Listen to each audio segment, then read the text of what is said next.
Look at worked, that. We are refaded. Well done. That's much I even got the wee glass to fade to jump off screen as well. That took about 16 hours. Do you know what it reminds me of? Do you remember when Kenny was doing a tasting at the shop and he threw the cork behind him and it went perfectly into that glass? And you sat for the best part of the day trying to clip that bit off Yeah. to put on your social. Yeah. Get It's so just like so frustrated. long. And then like a day later you find an app that does it for you, and it's just like, Yeah, I mean, there's an app that does everything now. is there an app that gets rid of a cold though? Oh my god. Yeah, so for everyone who's wondering like whether I've got some sort of strange pink filter on my screen, no, that's just my face. I'm just full of the coal. It's with a big old red face. But yeah. This is why I like the virtual stuff, is I could be in the same room as you without risking getting anything. Yeah, I know. It's just one of those really stuffy head colds. I don't actually feel that bad. It's just like, it's just all up in your sinuses and you just look like shit. Talk and everything sounds and comes out weird. Yeah. I mean, so, yeah. everything comes out weird from you anyway, so it's that much with it. Vocally, I mean, not like everything. No, so yeah, that is me tonight. But yes, are you well? I'm good. Yeah. I had a toenail removed yesterday. Awesome. For fun or? Just something to do, passes the time, gets the morning off work. But I'm now a croc guy. Oh no. Yeah, and I went to get cheese for the bar this afternoon and realised I just walked out of the bar with my Crocs on down the street. And I was never a Croc guy. I say was never a Croc guy. I still probably am. But Tony bought me them for Christmas for wearing around the house, and it's the first time I've worn them. So they came in handy now that I have no big toe nail on my left foot. Oh, I like that you feel you can share the fact you've had your toenail removed with us. Nice. I feel like we're all one big family that we can share these things. Oh, I've just seen you popped in the chat. Like, I want to say hello to Vicky. Hi, Vicky. Hello, Vicky. Still buzzing from last week. Looking forward to the episode with Dave. As are we. Yeah. I couldn't let you have all the sympathy having a cold. I got to get my little ailment in there as well. That's true. If I've been to Tenerife, you've been to Leavenworth. Exactly. Callum was asking what's in the glass. He's got the new Glen Scotia Festival 2026 7-year-old medium peated ruby cask finish. Because Callum was down at this Tall Ships Glen Scotia launch event that I've seen everybody filling my socials with. It looked absolutely amazing. I think maybe Callum was at it. Yeah, he posted on. Yeah, that would look really cool. Well, I'm going to make two people happy with my dram tonight. It's a Lady of the Glen. That's a Lady of the Glen. Have you ever heard of Lady of the Glen? Vaguely familiar. As well. Look at that. Which one is that? Sorry. 8-year-old Glen Scotia in a port cask. I think from Q4 last year. Absolutely delicious. Nice. That was one when it came out straight off the shelf, straight into my basket. I only opened it the end of last week, I think. But what a dram. Really, really good. Just got a really nice kind of dry nuttiness about it. Loads of kind of oaky spice and sweetness. It's really weird because there's a real big sweetness on the nose, but on the palate it's quite dry and vintagey, which is really good. Well, Dave Mackerson got both his big toenails removed last year. So why is everybody's toenails coming off? What's happening that we need to take them off? Is this like a? I don't need to. I think it's more common than you think. People just don't announce it live on YouTube. So to start a conversation. I'm just getting my little table set up here. I've got an assistant who's helping me get set up. Well, while you do that, I will welcome our guest in tonight. Let's bring him to the stage. It's Dave Worthington. Good evening, Dave. Hi, good evening. Hello. How are your toenails? Oh, well, mine are all great. Thank you very much. Thanks for asking. I lost toenails before when I've been walking. I go out walking a lot, and I've taken my come home from a walk, take my sock off, and the toenails are gone. So I've walked them off. Yeah, You just walked your toenails off. yeah. If you walk fast, like runners lose their toenails, I believe, as well. So if we're talking about toenail, I didn't know this was a toenail chat tonight, but toenails. Unintentionally, but yeah, there you go. I mean, they must still be in your sock, though. Yeah, it was in the sock. Yeah.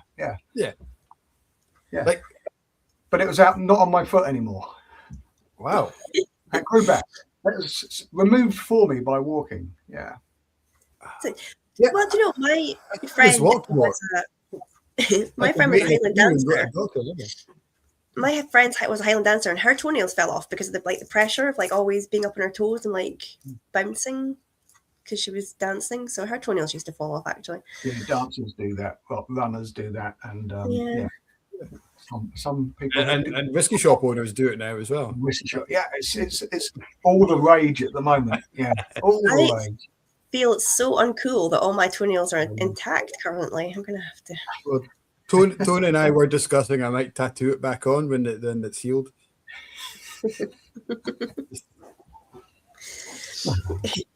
I mean, anyway, guys, tell us your toenail stories in the chat if you have any unusual. Even better if you've lost them at a whiskey festival or something. We can tie it in to what we're meant to be talking about tonight. Dave, I always want to call you Boutique-y Dave because that's kind of how we all know you, isn't it? Yeah, I'm still Boutique-y Dave, but yeah, things have changed a little bit over the last year or so. My role has changed quite a bit. Although I am still Boutique-y Dave, I was going to put Boutique-y Dave, and then I was going to put Dave the Rye Herder when I've been doing a lot of rye whiskey recently. I wear a lot of different hats these days. From all whiskey, we Boutique-y Whiskey is owned by Atom Group. That Atom Group was bought out by a multinational 6-7 years ago, and we became a multinational for a little while under AB InBev, but we bought ourselves back. And so we're now founder owned again. So we're back to being a small little private individual company. The founder managed to buy his company back. I mean, he's always been at the helm of the company. Right. And after a period of sort of consolidating what we were doing, trying to get, okay, where's our direction? We're back on the road again. And Maverick is importing Maverick Drinks, the distributor arm is importing spirits again, looking for collaborations. And so all of the whiskey brands now come to me. So one minute I can be talking about Boutique-y whiskey. The next minute I can be talking about, I'll change the hat. Sorry. Talking about American whiskey. So American brands now. So we've got Virginia Distilling Company. I was out talking about that last night, which is a single malt from Virginia up in the Blue Ridge Mountains of Virginia. Absolutely beautiful. And I started working with Finnish whiskey. Got my sauna hat on. We Kiro rye whiskey, one of my favorite rye whiskeys. Anyway, when they asked me would I mind talking about Kiro, I said try stopping me talking about Kiro rye. I mean, they make one of the best rye whiskies in the world. So yeah, lots of different hats these days. Whatever whiskey's available, I talk about it. But yeah, we still Boutique-y whiskey. We're still we slowed down with the limited edition releases because of the price of whiskey. Bottom line. Yeah, we're not a manufacturer of whiskey. We're an independent bottler, and it just became ridiculous. The price of whiskey was shooting up, and it was very difficult to put anything in a bottle and make it a reasonable price to. I guess we're all in the same boat, but you're looking at it and thinking we can't put that price on it, and things have started to turn around a bit, and so we've just released our first LE for a long time, I think. We were planning it at the end of last year, and it's just come out a couple of weeks ago. It's the first one for a long time. Yeah. And can I ask, because you've been telling us all about the whiskey, but how many hats have you got in that room? Because I see they're all mounted round the room. Oh yeah. There's all around here. One of my favourites, my pirate hat for when we talk about rum. Yeah, when we need a tricorn. Yeah, there's a few hats. There's all along this wall as well in front of me, which you can't see, and there's one round the corner. One of my favourite fedoras round the corner. I do like a bowler. I must admit, I do love a bowler. I've got two. I've got a brown one and a black one, depending on what shirt I'm wearing. I do love a hat. More hats should be worn, I think.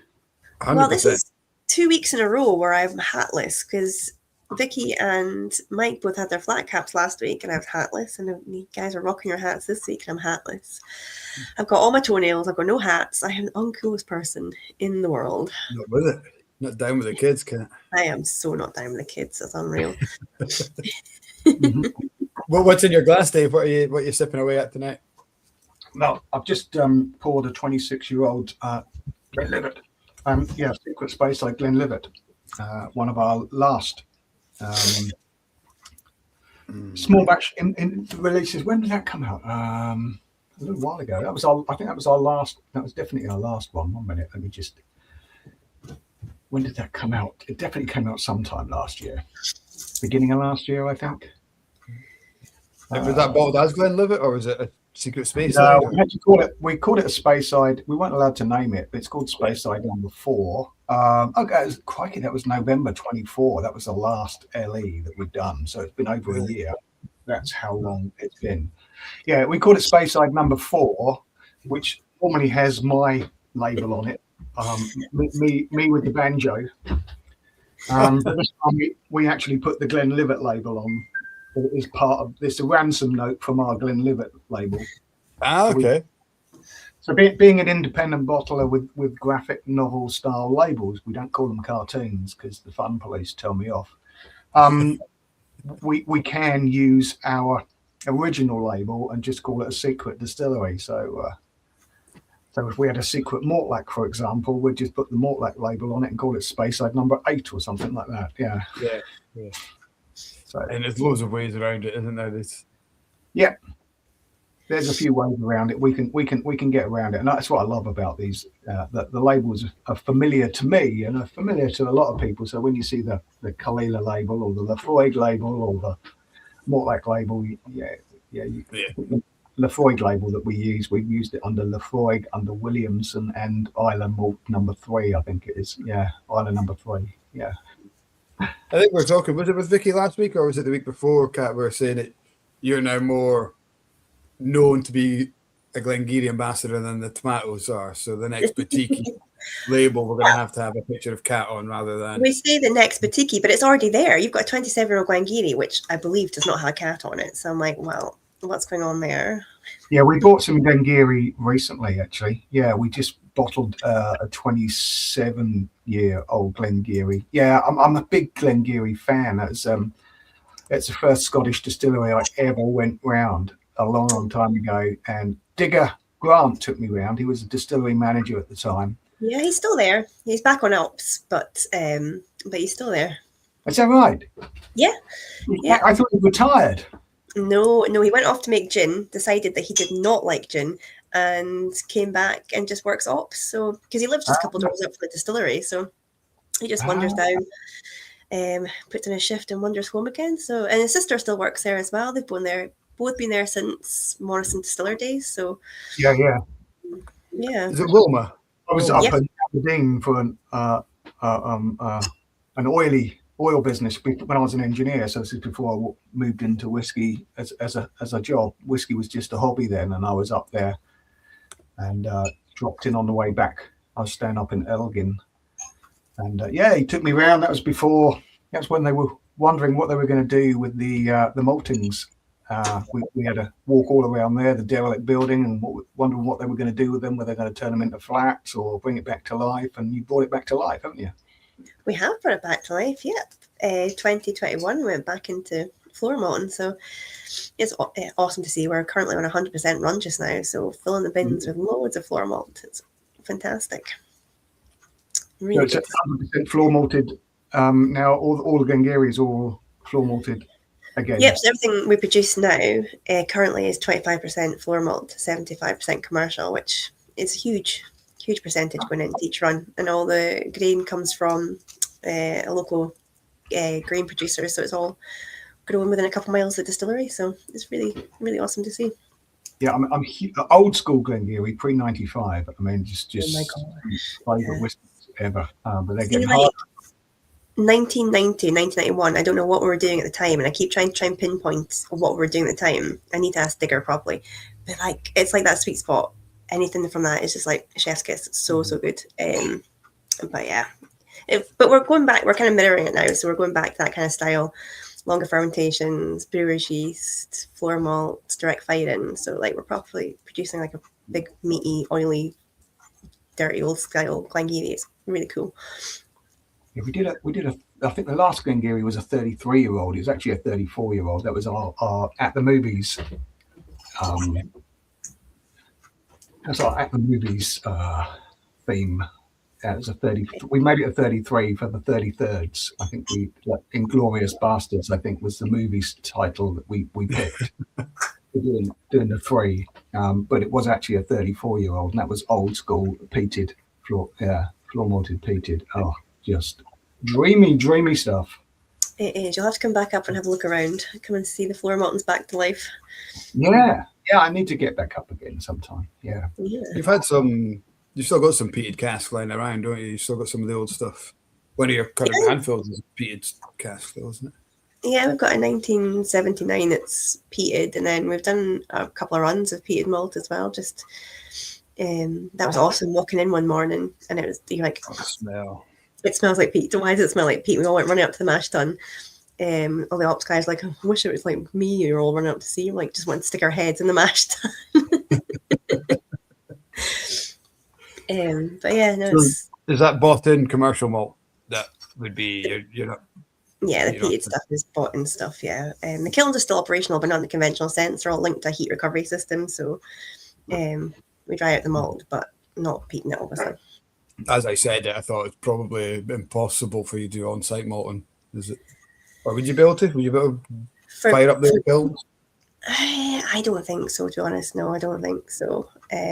Not really, not with the way we're utilising the kilns anyway now, because it's linked to the heat recovery. So yeah, I don't think there'd be any way of doing that with our. I guess it would be a step away from the sustainability kind of aspect that you're really kind of looking at as well.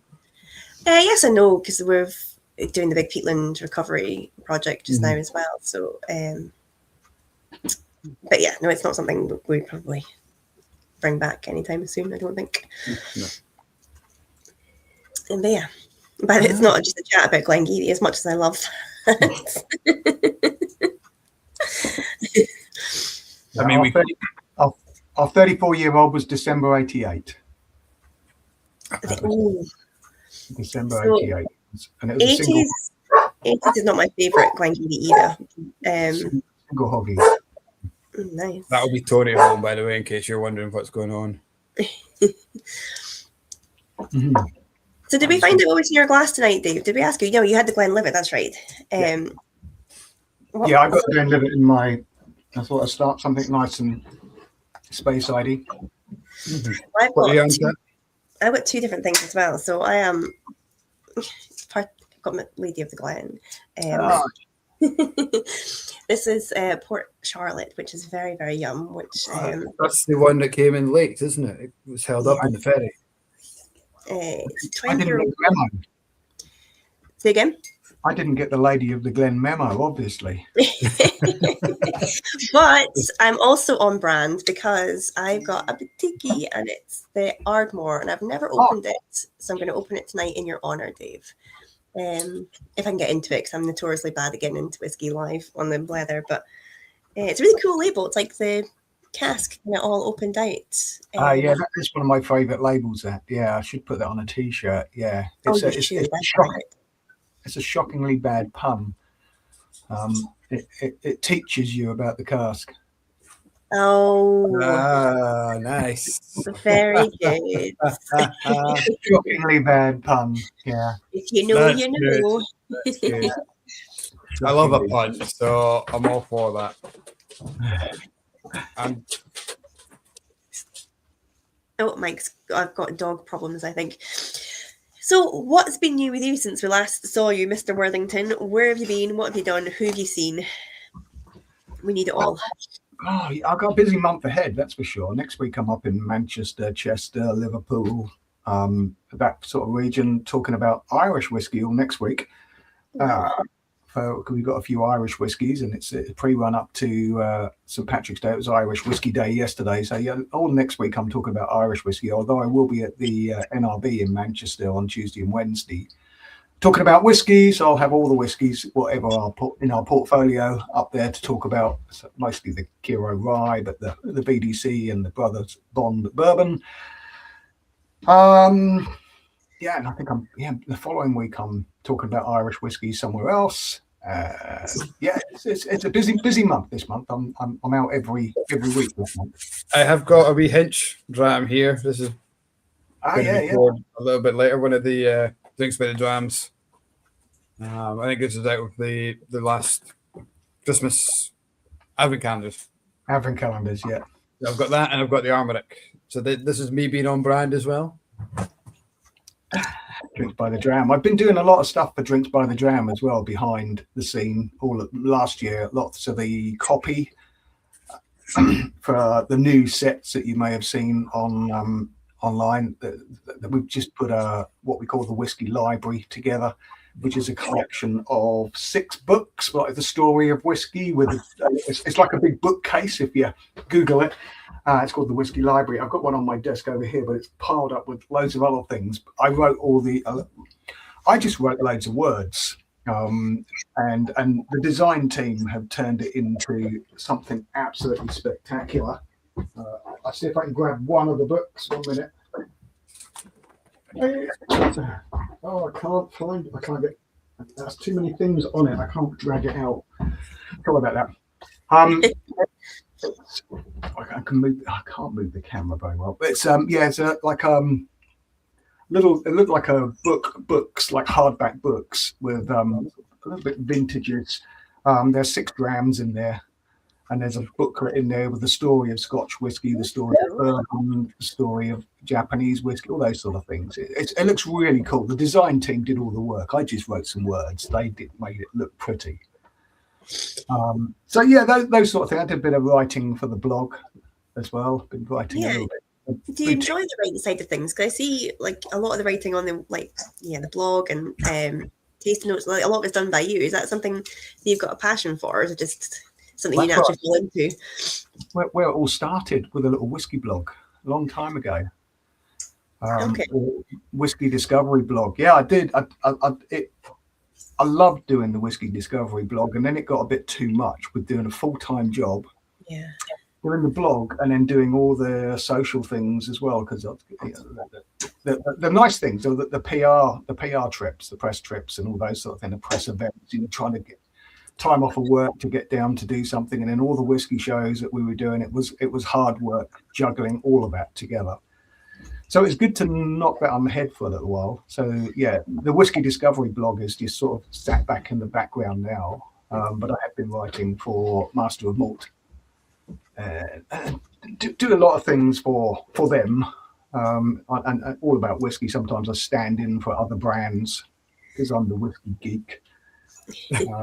So if they can't get an ambassador from a distillery, they will stand in for it. They know they can. I say yes to everything. Yeah. That's kind of how you start with Boutique-y, isn't it? By standing in and helping out a couple of shows, and then just kind of grew from that. Yeah, it really was that. We volunteered basically. My daughter and I volunteered for shows at different times. We did a bit here and a bit there, and just keep volunteering, turning up, and people know you, they get to know you, trust you. They think, "Oh, Dave, can you look after the stand? I've got to do a masterclass." Yeah, sure, I can do that. And it just grew from there. Did one show and then said, "Oh, can you do another show next weekend?" And then they sent me an email and said, "This is what we'd committed to this year, which ones can't you do? I said, well, I can do them all. They're all weekends, or I just book time off. No problem, we do them all.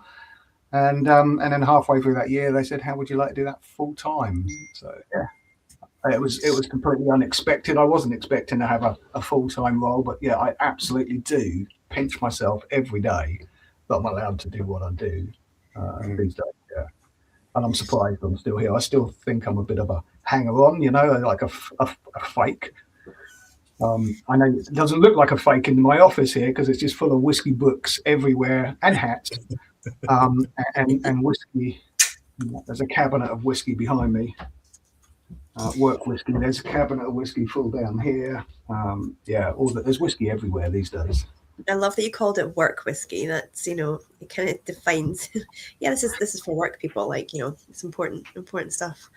I like that. Oh yeah, work whiskey's up here and personal whiskey's downstairs or in that bedroom as well. I don't have work whiskey. Well, I probably do. I've got bucket loads of samples that I would class as work whiskey that I never really get around to. But I've got a work glass. So this is a work glass. And then I have a socializing glass. You're not the only one with a glamorous assistant, Cat. So this is what I would class as my social jam. So I'm sitting watching the telly or match of the day or something. That's what I do like a good tumbler. Hi, Tony. Is that Tony in the background? Yeah, Tony says hello. Hi. She's determined not to be on camera. I will just tweak it round, but then you'd see my kitchen and you do not want to see it. Do you think it's important to have like a work glass and a socializing glass? Because see, like if you are always just like sitting nosing samples and stuff for work, do you need to get into like a different headspace for just like sitting enjoying whiskey so it's not always work? Like, what's your kind of definition, Dave, of like sitting, really getting into like sort of nitty gritty of tasting notes, whatever, and then just sitting enjoying whiskey for the sake of having a whiskey? Do you find it hard to switch? No, I love whiskey, period. I absolutely love the flavors, the complexities, the differences of whiskey. Downstairs, I tend to drink from tumblers. If you look at my Instagram page, nearly all different tumblers, and I don't like a set of all the same tumblers. I like them all different. I like individual tumblers, and I'm always looking for a new tumbler. So like I've got my favourite tumblers, but yeah, there's a big whiskey tumbler is what I want, and a big, just 2 fingers. Vertical. I sit there and watch the flames on the fire. Basically, I spend more time watching the flames in the fire in the evening and listening to music or listen to a podcast or listen to something rather than watching something. Cat, have you got a cat? That is Mikey in the background. Yes, he's making his Blether debut. He's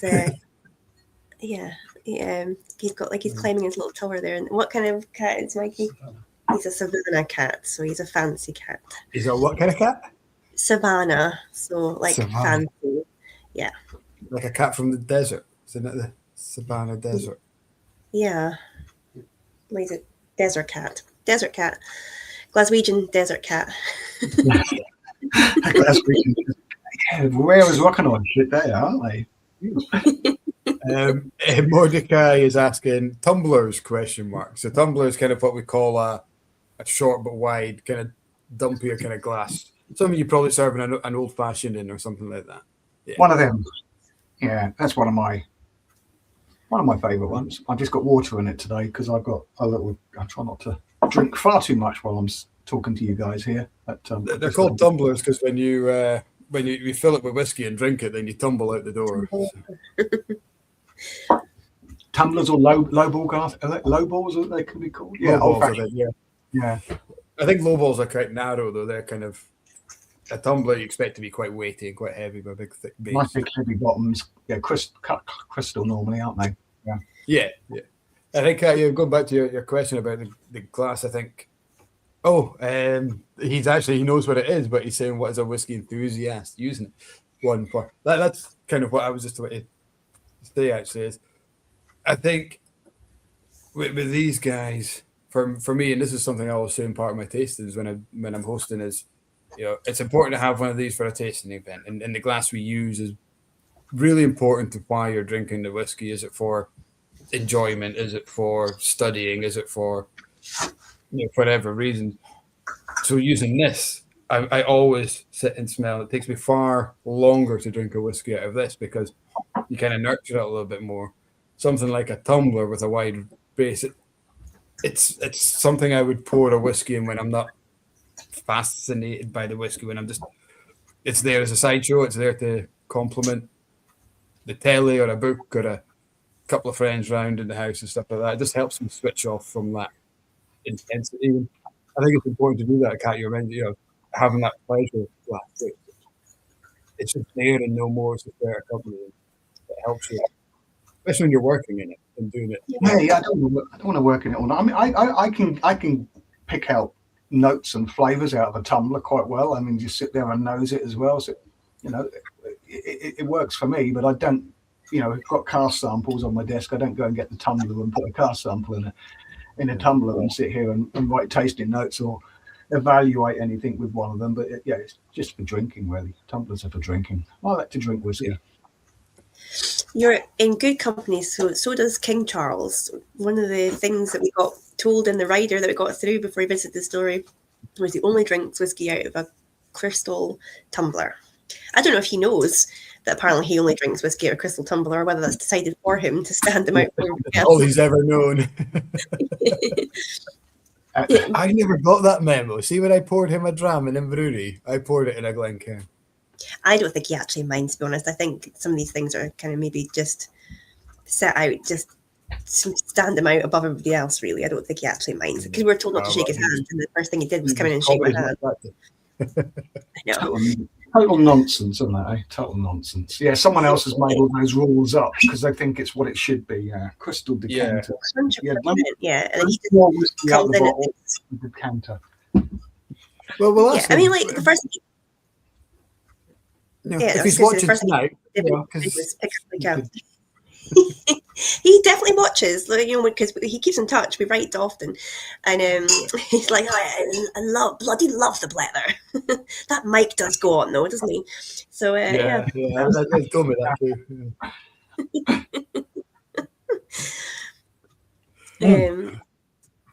So there you go.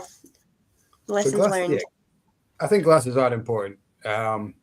It's important to have the right glass to the right occasion. Yeah, if I've only got like a little if I've got one of these, just a wee drample, something like that, I'll put it in a Glencairn because it gets locked in the tumbler. Mm-hmm. If I've got the bottle, I'll just pour into a tumbler. Yeah. Right, when you decide the measure, Yeah. I mean, if you just look at my Instagram, it's nearly all tumblers, and I've just done. I thought, well, I'll do a different rye whiskey every day of January, or January as I called it, because I wasn't doing dry January, I was doing rye January, and I love the whiskey. I saw that on your LinkedIn. I wrote it down in my book. Ask him about his rye January. So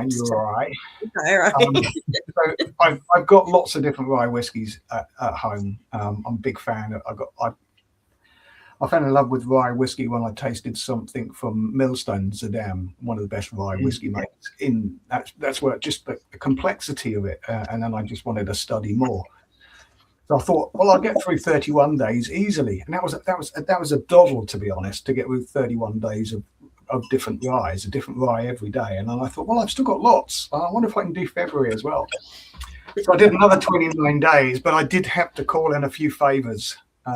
A few people sent me some samples to finish it off, and I had to go to a couple of bars and find one that I haven't had or haven't got at home.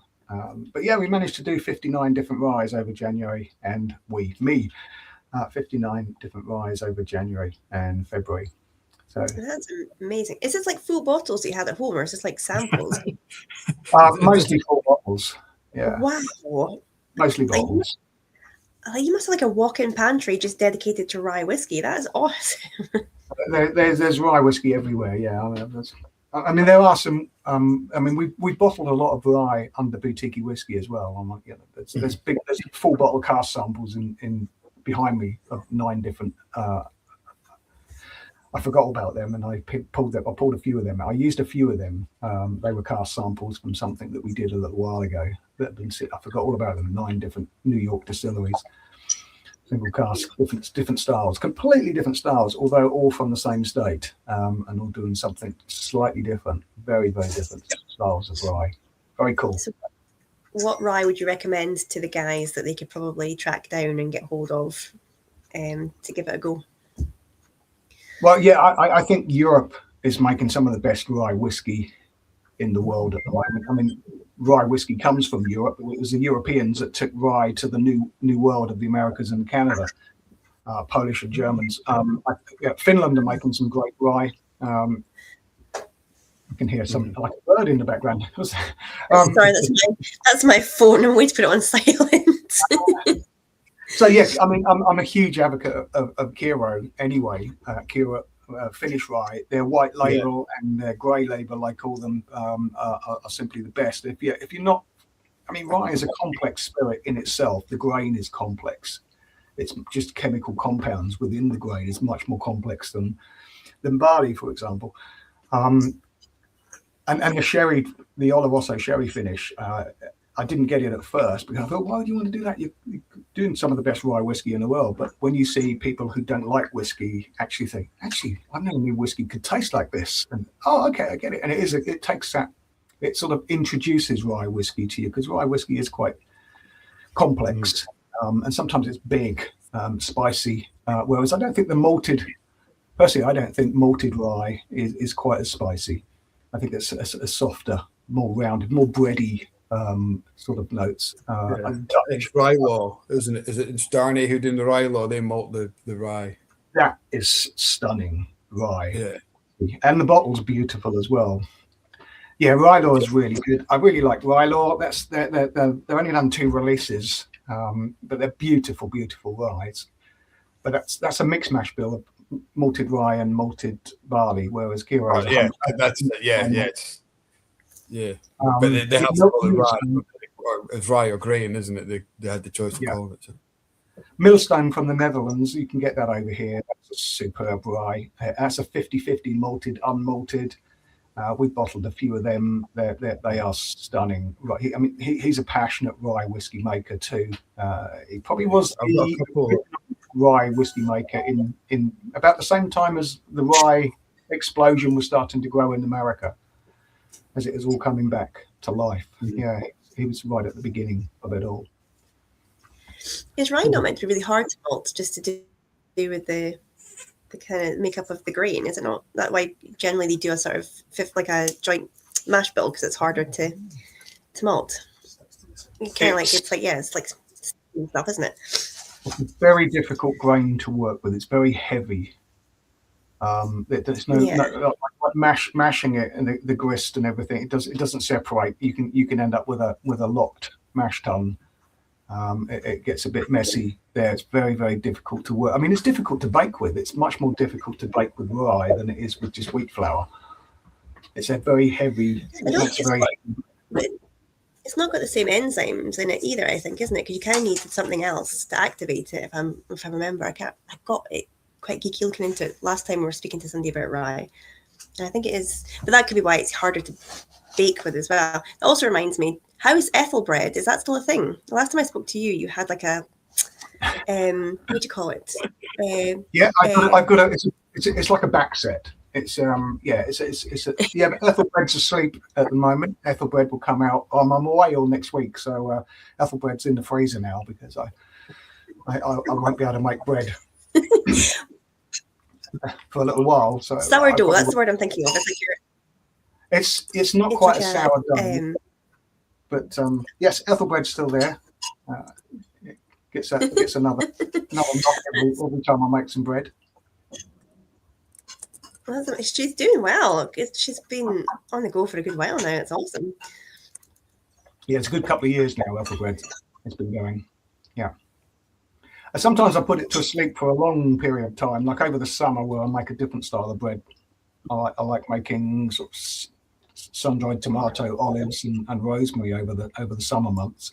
So I don't use that in the back sets. So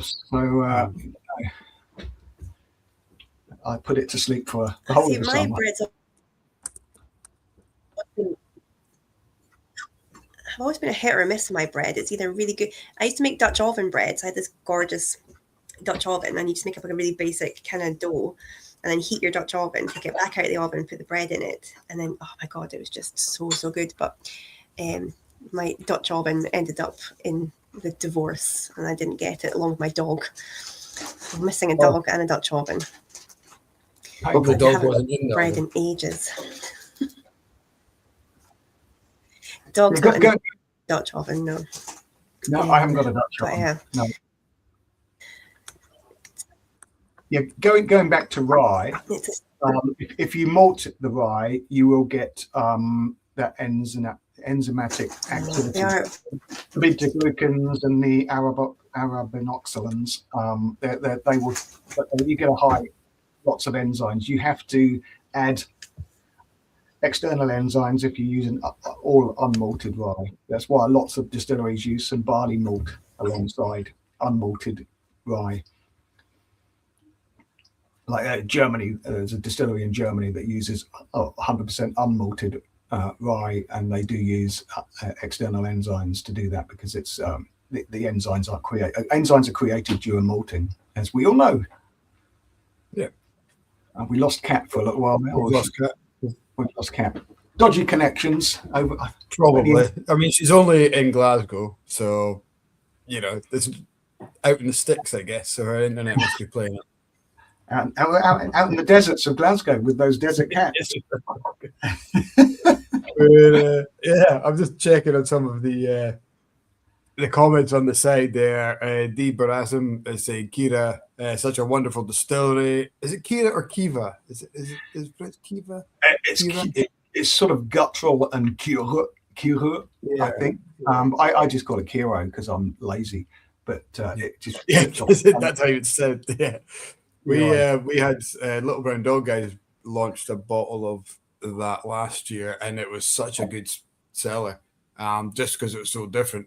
It was something I was going to ask you about this kind of rye versus barley or malts. What do you've obviously fully bought into the rye movement. Why do you think it's so hard for people like Rye Law or Beaky or whatnot to get into that and to sell that as a product in its own right? Yeah, it's not everybody gets it because it is completely different. I mean, if you just taste them alongside each other, they are completely different. Yeah. Rye is complex in the grain itself. It's crucial. It's a unique chemical composition within the kernel that dictates its specific processing needs, and more significantly, its sort of influences on its ultimate flavors, those baking spices, which I love rye bread. There's rye always in my mash bill. But yeah, it's those that I mentioned, beta-glucans and arabinoxylans. Far too many arabinoxylans. 6 syllables in a word. I mean, you couldn't say that on a Friday. Friday's limited to 3 syllables or less. It's those sort of chemical compounds within the kernel. These are the ones that create those big flavors. And when you sort of cross-link that with, they create these HCAs or hydroxycinnamic acids, which gives you those baking spices, those cinnamons, those cloves, and these sort of flavors that come through, and all those different flavors coming through. I mean, lots of people don't like rye bread because it's big, it's heavy. Rye bread, European rye bread, it can be quite heavy, but I absolutely love it. Big bread fan. We know you are. You love your bread. I don't think it's anything that you don't do, is there? You're a multi-talented gentleman. Oh, I don't know about that. Yeah, a jack of all trades, master of none, I would say. Yeah, I've made bread for years. I just love. I mean, if you grow up somewhere where there's only shit bread, Life is too short for shit bread. Life is too short for shit coffee. Life is too short for shit pizzas in cardboard boxes. To be honest, I just can't. I can't deal with them. They're just dreadful. Yeah, Definitely. I make pizza at home, and we do like a Friday night pizza night, and we all get to choose our different toppings. I make the bread or the dough in the morning, and then we all kind of just do like a big sort of like handful of stuff on pizzas. It's so much better to just make your own. it's So much more fun and less indigestion. We sometimes make Killian toast pizzas. That's about as close as we get to homemade pizza. Make some toast, Like, with some is that just tomato, some cheese on cheese. Yeah, with tomato. It works. Yeah, you can do that with nice. Sometimes you get a stale French stick or something like a stale baguette. You can cut them in half and make a pizza on top of them. I've done that before, and that works quite well. Yeah. One of my favorite things to do when I got home from the pub was make my own little. I called them pizzas, but it was like leftover bread. Throw some tomato puree on it, some onions, and some ham, and call it a pizza. So easy to make, and it was great. And if I was really lucky, I'd have some chicken in there as well, and I just throw that on it. So you've just moved shop, haven't you, Mike? You are so cultured, Mike. You've moved out of that 2-story place that you had that I came to a couple of times. Yes. And why have you moved out of there? So we've opened a bar as well. Oh, right. But you had a pub. Oh yeah. That's a boozer. So we had the boozer bar, the other end of Inverurie. So we've moved into a unit in the centre of town, which has got a bar, which was a former restaurant. So ideal for, it's kind of more of a wine bar / whiskey bar kind of grown up vibe. And then the shop is in an old takeaway unit, which was next to the restaurant. So it's everything under one roof. It's allowed us to kind of expand parts of the business that, like the tasting room upstairs. The last Saturday of every month, we opened it as kind of a bar, and it was always full. So we thought that is something that people were looking for. So how can we could expand that where we were? So just the bits of the business. The shop is probably, it's almost copy and paste in terms of the product and the people and the size. It's a little bit longer, maybe a little bit narrower, but we now have 2 tasting rooms. So we've got a small intimate tasting room, and then we've got a tasting room that holds 50. So we can do multi events at the same time. And it was just kind of a natural next step for us to grow. We've never just been a shop. I think where we are, we'd never survive as just being a shop. So right. Yeah, I've noticed a few. I mean, I've been doing rounds in trade, and quite a few of these little bottle shops and that have got a sort of bar license now, and they're doing quite. They're open all day for bottle sales, and then in the evening, half of it switches into a little bar, so people come in and sit there and buy drinks. They've got sort of bottles of spirits open and bottles of wine. These are drink shops. And a lot of distilleries have done that as well, haven't they? A lot of distilleries are now doing a lot of distilleries as part of the experience. You don't have to do the tour. You can buy a dram from the bar. A lot of the guys there have now got that. That makes sense. Yeah, these little bottle shops that were sitting in little villages and everything have become sort of a hub of the community as people somewhere to go other than the pub. Exactly, and I think that's what we needed. And what we're trying to work. So we've called it the Fog House, which is after our own gin brand. We've released a couple of whiskies from it now as well, but just kind of a grown up.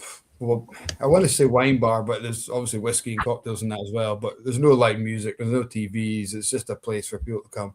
It's kind of a restaurant without the food kind of idea. And Mordecai is saying we don't have a Edinburgh Woolen Mill near you anymore.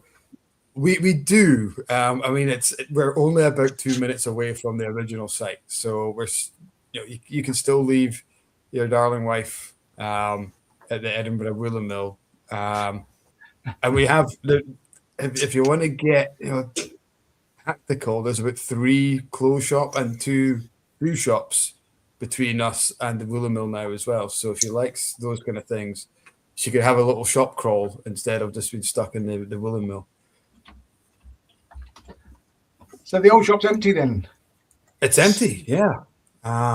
Open to anyone who wants to come in and rent. We've had quite a few viewings, but anyone apart from whiskey shops, wine shops, and bars, we're not letting anyone, take over for that.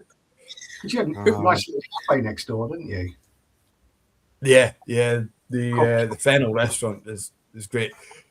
I don't miss leaving the shop and smelling the food because it was incredible smells and it always made you hungry as soon as you've left or even turned up to work. Yeah. But I do miss the banter with the guys. I have to pop in past and see them a wee bit. I just want to do a shout out to Diego, who's jumped on and watching. Diego Boris. Diego, how are you? Yes, he was saying hello. He is. What was he saying? He commented. Oh, he was talking about the Kira distillery. Yep. And he said he's incognito, but when you see D Boris M, it's very much not incognito. I have to apologize. I gave him the wrong last name. I think we're talking about, was it last week or the week before? It was one of the Vickies we're talking about Diego. Yes, it was last week. Because I was saying to him, he gets so many mentions on the Blether. We should literally call it a Blether about Diego and occasionally a whiskey. Like, you're not getting paid for this, Diego. You get far too many mentions every week. It's all the Vicky was chatting about him. It is the sex dungeons. It's going to be a slogan for the Blether from now on. We're going to have to give him commission when we get the t-shirts printed. You can get the ask me about my sex dungeon whiskey t-shirts. You need the Blether hats. I think that's what you need. I know. We've talked about merch for a long time. So I've actually just done a trial run with a company, and the stuff's come back pretty good. So yeah, excited about that. That's cool. There will be. It's 2 years in the making, but we will have merch for the show. I think my Blether merch should say. I'll respond in 5 minutes when my internet catches up. When the high speed zone of Glasgow, I see. I'm in Glasgow, for God's sake. Like, Jesus, if internet hasn't found its way down to Glasgow, then what is wrong with the world? I think it's just me. I'm just cursed. My ancestors were definitely burned at the stake.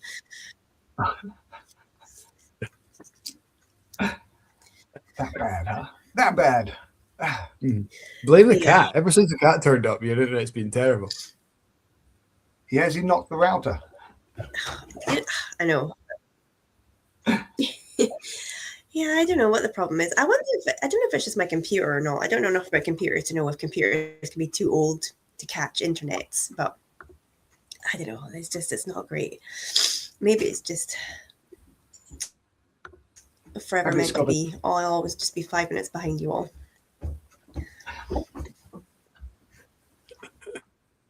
Oh dear.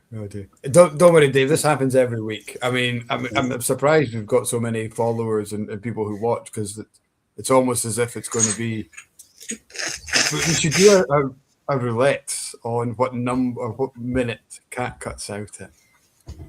It's a regular. Yeah, I think I remember last time that Cat was. Regularly dropping out, and I've watched a few evenings and when you've been on before, and there's a little bit of a dropout, but I'm not really sure if it's me because I live out in the sticks, so sometimes mine disappears, or mine certainly did in the past. I've got a 5G box now, which seems to work quite well actually. It's that cool looking. I feel like it needs its own hat. Well, this little thing. It's a little 5G box, and I have to point it out the window. There's only one place it works in the house, but it doesn't do bad, to be honest. Like it's pulling like 500, I don't know, race horses or whatever you measure internet in speed these days. 500 broadband waves. It comes I can't remember what it is. Is it kilobytes or gigabytes or something? It's gigadoodahs, yeah. Gigadoodahs. Yeah. But it's all to do with what it can download and what can upload at the same time. It's like, and yeah, sometimes I have to put silver foil on my head for the 5G, but yeah. Got a great question coming in from another Dave, one of our favourite Daves, Mr. Fackerson, who's at home. If I remember right, he is sitting eating some Christmas cake at the moment with a glass of wee mongrel. Was it you said you were drinking, Dave? He's asking how you got into whiskey. Oh, how did I get into whiskey? Oh, yeah. My sales manager, when I was an engineer, introduced me to whiskey. He's a bit of a connoisseur. Had a little whiskey club in London that they get together, and he'd always buy nice bottles of whiskey. And he would bring a bottle of whiskey in at Christmas time and sort of twisted my arm to taste it. Because I wasn't a whiskey drinker, really. I mean, I drank rum, I drank beer, I drank Guinness at the rugby club, basically. And in the winter, I might have a rum to chase it or warm you up. But really, I drank Guinness until it dribbled out the corners of my mouth. And yeah, he twisted my arm to taste this. And the first one was a Cadden Heads Klein Leash single cask. And that was, that was nice. Yeah, it wasn't what I expected. That's very, very nice. Thank you very much. And forgot about it for a year. And the following Christmas, he came in with a Cadden Heads Kalila, 15-year-old single cask. And I tasted that and I thought, how this is like nectar. Why aren't I drinking this stuff? And that was the beginning of it all. I still carry a picture of the bottle around just in case I can find a bottle of it. I doubt it because there was like 330 something bottles of it. So it's unlikely, and I think it was bottled in distilled in 91. It's distilled a long time ago, and anyway, that was the one that set me out. So I went out. I thought, well, I'm going to go and buy a bottle of whiskey. I didn't know anything about whiskey back then, nothing at all, apart from a very, very little. I didn't know anything about whiskey. No, I absolutely knew nothing about whiskey apart from it was whiskey. So I went out and bought. I knew the Kalila. He gave me the little heel of the bottle to take home to finish off because he saw how much I liked it. So I took this Cadden Heads Kalila home.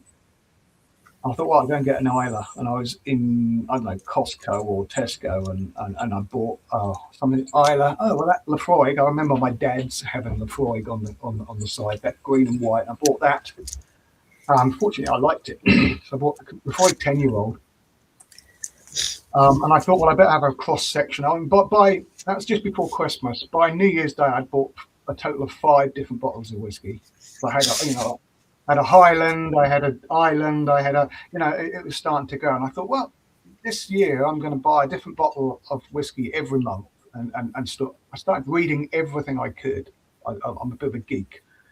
I'm a sponge. And so I spent all of that Christmas just finding out information about whiskey. I thought I'd buy a bottle of whiskey a month. Very quickly I ran out of whiskies in the supermarket. Very, very quickly. I think by the end of that year, I had 33 bottles on the shelf. So I exceeded my one a month. And I started writing about each of the whiskies, finding out about and writing a little story, what I felt about the whiskey. And I was just posting it on Facebook for my family a long time ago. My brother said you should turn that into a blog. And I said, a blog? How would you do that? And so we spent the next Christmas formulating some of the posts into a little blog, and that's the beginning of whiskey discovery. And it just grew there. I just kept buying whiskey, and then I started going to whiskey shows. And we went to every whiskey show. We went to one, and oh God, that was good. Let's go again. And so we're traveling up and down the country, all the whiskey lounge shows. And I wanted to go to Whiskey Live, and I thought, well, I want to work it. I called up Chip Tate and said, because I've met Chip the year before, and said, do you fancy need someone come and help out? I'll come and help out. So we ended up helping out. My daughter and I, Kat, ended up helping Balcones out in 2013. So that's really when it all really kicked off. That lots of people knew who we were. So we did a couple of years with Balcones, not doing much. I mean, literally just pouring whiskey and telling stories and listening. I listened to everything Chip told me and then repeated it. And I did a little bit for Weems, a little bit for Douglas Lang, whilst keeping the blog going. We formed a little whiskey club in Bedford, the Bedford Whiskey Club, and we'd meet once a month in a little pub and bring whiskies to the pub. And I always had a bag full of whiskey, because most people would just bring the Glenfiddich or the Jura. It doesn't matter. I had a bag full of whiskey, and it was about sharing and whiskey. And we started doing little tastings, because my daughter knew lots of people in hospitality. She started working in bars when she was young, and she knew some of her school friends was working in hospitality in hotels in Bedford that would let us have the dining room on a Wednesday evening or something like that for nothing. And so she'd sit there with the chef and make little canapes. So it wasn't just a white men with beards whiskey tasting. It was like a little bit more canapes and stories and everything. So we just grew from there. That's how we got into whiskey. We grew the club, we grew the tastings, and then we started working whiskey shows.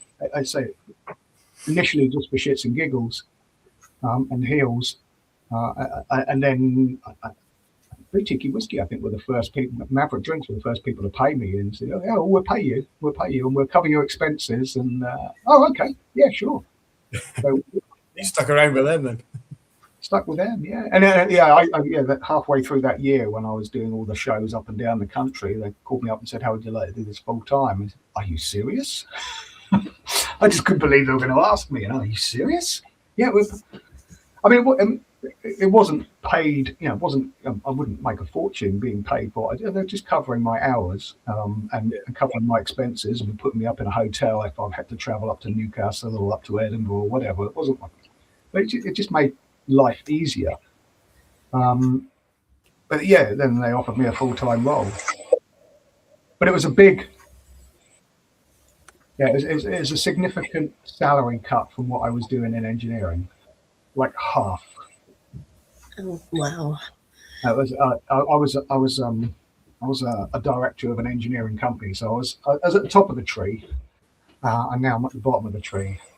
So climbing up again. So, but like the kids said, Dad, doesn't matter, Dad. You don't need, you're not working for us anymore. We're all big boys and girls now. Just go and do it. Just enjoy yourself, and so I did.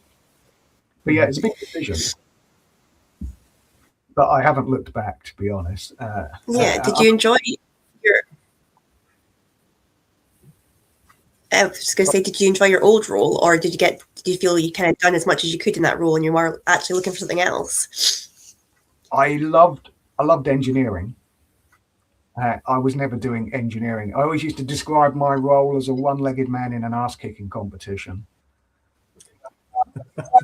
Because I was always, you're just always getting your ass kicked. You're trying to, manage people.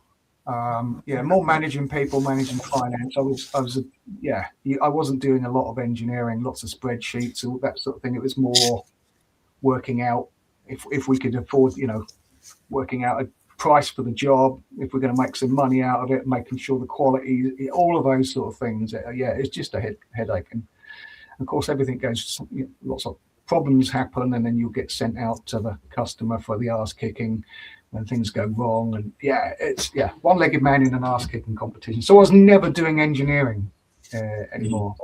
I do miss the boat building. I used to be a boat builder, a yacht builder, ship builder, long time ago. So I do miss the marine engineering side of things. It was another really cool career. Building boats. All boat builders are nutters as well, and so it was a lot of fun building boats. yeah, that was a lot of fun. The marine industry was a lot of fun, but that sort of crashed for me in 2008 when we had that first financial crash. Lots of yards closed down, lots of engineering shops closed down as well in the marine industry, lots of redundancies, huge amounts of redundancies in that trade. And I went back into heavy engineering, which is running a gear shop, which I didn't. I mean, it was fun at times, but it is also very long days and 10 hours of commuting a week. But an hour away. Yeah. So some of the nation's most loved people grew up in shipbuilding, isn't they? You think of Billy Connolly and Sting and the like there. Shipbuilding in the 80s was just a brilliant place because there was no health and safety. It was pre-health and safety. It was a lot of fun. And back in those days, it was British shipbuilders. So we were all shared amongst the country. We were all part of British shipbuilders. So we had people from the Clyde down, we had people from the Tyne down. So it was a melting pot of cultures in Southampton and Portsmouth of all these different shipyards coming together to do stuff. Yeah, it was an awful lot of fun. Yeah, I can imagine. All those stories that Connolly said, tells you about growing up in a shipyard. Yeah, I'm not quite as old as Billy, but it was the same sort of banter, that sort of banter, the platers and the welders that were, platers that were all deaf, and the noise and the high, the stuff that we used to get up to that you'd never be allowed to get up to today. Yeah, a lot of fun. Mordecai's asking, is that why HMS Dragon is still in dock? Is because you left the industry? No, nothing to do with me. Talking current affairs. We maybe skim over that, and we'll go back to his previous comment. Saying a lot of people do get hooked on whiskey from Colila. It's such a good spirit, isn't it, Colila? Especially in the bottles. Yeah, I did like the big peaty stuff initially when I first got into it. I'm not so much a big peat person these days. I'm much more like the subtle peaty flavors. I'm much more of a Speyside sort of guy these days. But I do like a worm tub. I like Mortlack's and Glenelgins and those sort of worm tub distilleries I tend to gravitate. If I see a Glenelgin on a back bar, that's the first thing I'm picking. If it's just the standard 12-year-old distillery, whatever they call them, the pre-flora, post-flora and fauna Glenelgin, that's the first thing I've got one of them. I have one of them. I'll make it double, and I'll get a pint and have a half and a half while I look at the back bar and see what's coming next. Yeah. I love how your half and a half constitutes of a pint and a double. It's just like there's no mess in there, is there? It's messy, yeah. It's messier doing it that. Yeah, a double whiskey and a pint. That's my half and a half. Yeah. In shipbuilding, certainly in the shipyard where I was in Southampton, it was called a Boilermaker. And I think that's from the northeast. That's from Tyneside, I'm sure, the Boilermaker, and that's just a whiskey and a beer together. But they would mix it though, wouldn't they? The Boilermaker. No, it's the Americans who mix it. They drop it in, don't they? Yeah, the Boilermaker. I think that's an American Boilermaker where they drop it in. But no, the Boilermaker was sipped alongside, just like Glaswegian's half and a half. Like a chaser. Yeah. Yeah. I literally last month got the Glenelgin 12-year-old distillery bottling at the bar. I got it off an auction for, I can't remember. It was a really good price. But we've got it in the bar just now, and it's gone down well. It's just a good old school kind of funky Speyside. It's a really elegant worm tub distillery. Yeah, I think it's really elegant. Yeah, and it's just nice one. Just I know what it is. I'm just going to get it. I mean, if I see an indie Glenelgin or lots of indie Speyside, so many, all those ones that don't have a brand, that have their own. The workhorse distilleries I really love. Yeah, I must admit I do love the workhorse distilleries. If you could, I mean, you're in a very privileged position, as are we, to an extent, where you get to try so many whiskies, and not just Scotch whiskey in your case. If you were to start up your own company, and do it yourself, which distillery would you either try and mimic or buy if you could? Oh, yeah, that's a difficult one. Yeah, I like some of these small little distilleries that are coming up and exploring heritage grains. I've really been looking at heritage grains and tasting heritage grains, and the difference between modern high yield barley and heritage barley is chalk and cheese. It's like savoury and sugar puffs sort of thing. It's completely different when you're chewing the malt, the grist, and having a quick chew of the malted barley. And it's so savoury, old stuff. So yeah, old flavourful barley I would like. So I'm probably going towards Angus's Kyes distillery style. Direct fire, worm tub, and heritage grains. I think that's exactly where I would be going. There's a few little distilleries trying that around.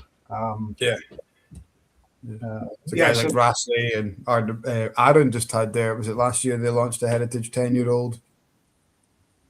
Yeah, I think heritage grains flavour. The new Abergris. Sorry, I'm on a 5-minute delay, but I was going to say I think the new Abergris is like Golden Promise, isn't it? Like half Golden Promise, half normal. Normal. Golden Promise, yeah, that was big in the 60s, wasn't it? Golden Promise. Yeah, I had some Waterford that was Hunter barley, which was a little bit earlier, I think. I'm going to have to open my barley spreadsheet up. When was Hunter around? That was pre-Golden Promise. But yeah, that was pretty. You've got a barley spreadsheet. Oh, yes, I have. Awesome. Hunter was 1959. That was developed for Irish whiskey. Golden Promise was developed in 62 and was the dominant variety of the 70s and 80s. There you go. Yeah, but yeah, Plumage Archer, some of those old Goldthorpe. I tasted some Goldthorpe barley. That was pretty damn cool. That's going back to the 1830s, 1840s. Yeah. There's some great, really tasty barley going back in time. Yeah. Do you think you have to kind of look at if you're talking about that kind of flavor profile, that has to be done small batch so you get the benefit of, doesn't it?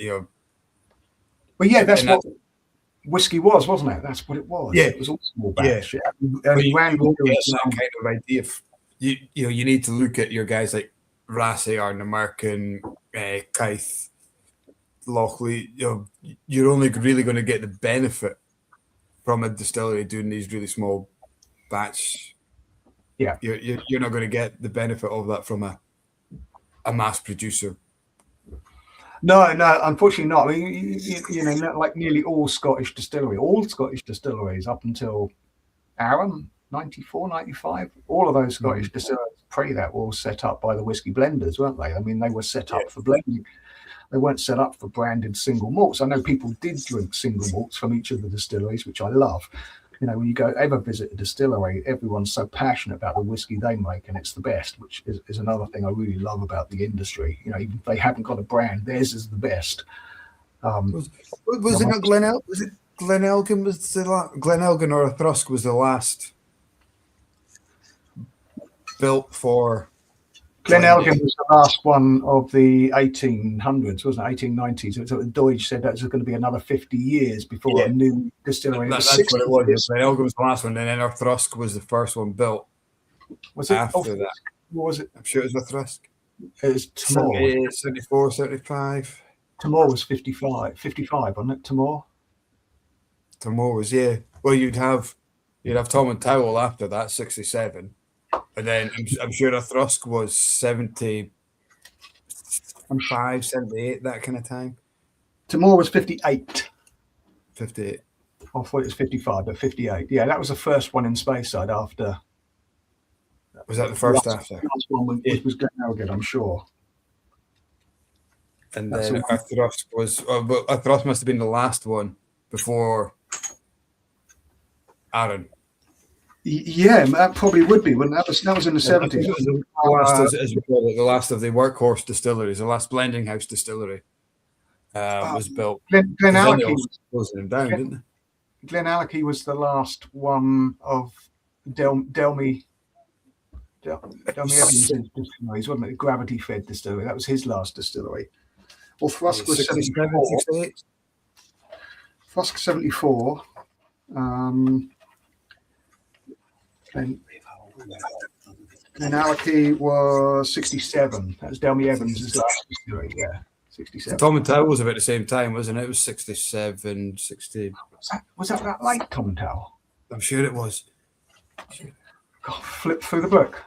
57 or 67, I'm sure. What would Although I don't have the book. Is... I'm going off memory here. I'm going 65. off 65. Yeah. Okay. Yeah. Oh, geeks. Nerds. So then we have that gap, that kind of almost 20-year gap where distilleries are closing. You know, Yeah. the 80s, late 70s, 80s, everyone's closing. Then Aaron came along and said, balls to this closure thing, we're going to open a distillery. And everyone thought they were mad. And 30 years last year, celebrating, now looking at the next chapter, it's been phenomenal. And then I think Kilhoman maybe after that, there might have been something in between. I can't quite think if it was. Kilhoman was 2005, wasn't it? Yeah. There were 2 distilleries in 2005, but we only ever talk about one because Daft Mill didn't want to talk about whiskey for whoever. Yeah. Yeah. Yes. Yeah. There's I mean, everything prior to that was built for the blenders, wasn't it? By the blender. Yeah. The blenders would dictate the style of whiskey that they would make, and so everything went into a blend because. I mean, when you look at the Scotch whiskey, I'm just looking at the Scotch whiskey figures for last year, 2025, and you looked at how much single malt is exported. It's still only a tiny 8%, I think it was. I know in terms of the bottled whiskey, it's a much higher percentage, but the amount of new make spirit that Scotch whiskey is exporting, or bulk spirits is exporting, as a whole export figure. Single malts is still tiny. Most of the world is still drinking blended Scotch whiskey out of tumblers and highballs with soda and ginger ale and Coke. Yeah, it's because I know the guys after us when we stop and people jump onto the Aquavite, the bar place, which is fantastic. I love it, and it's something I keep bringing it up to Roy, and I'm sure he gets really annoyed with me. I get his view is that this is how whiskey should be. This is how we love it. This is 46% non-chill filtered, natural color, all the good stuff. And it's like, but remember the guys who like that, the guys like us who are watching this channel, who watch Roy's channel, is probably like 1% of whiskey drinkers, and the big guys aren't going to change it for us.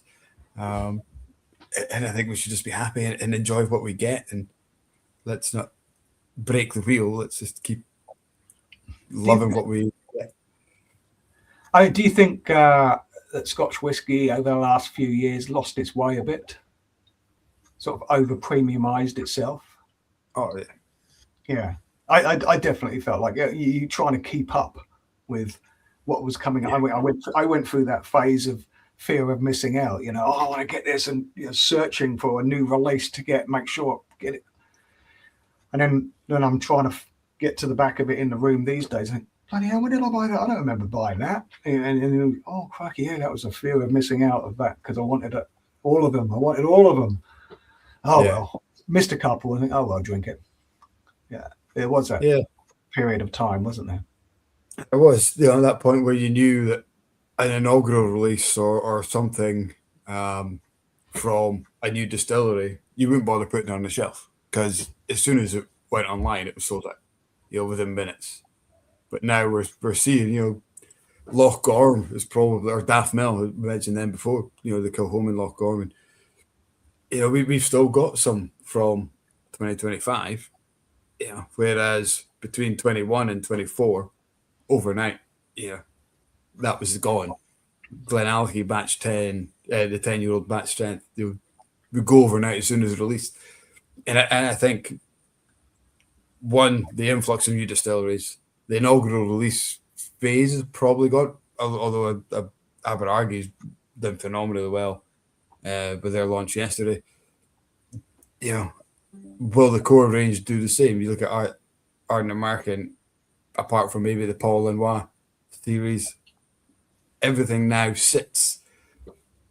As a drinker, as a retailer, lover of whiskey, great. It means I can crack open, we can buy, we can drink it, we can talk about it on the shelf. Business side of me thinks, shit, we really need to sell this quicker.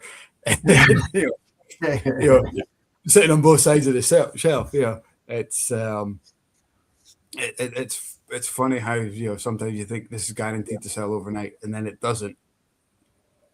But that's the industry now, isn't it? Maybe we did over premiumize, and that maybe the fall in the secondary market has had an impact on the retail market as well. Definitely.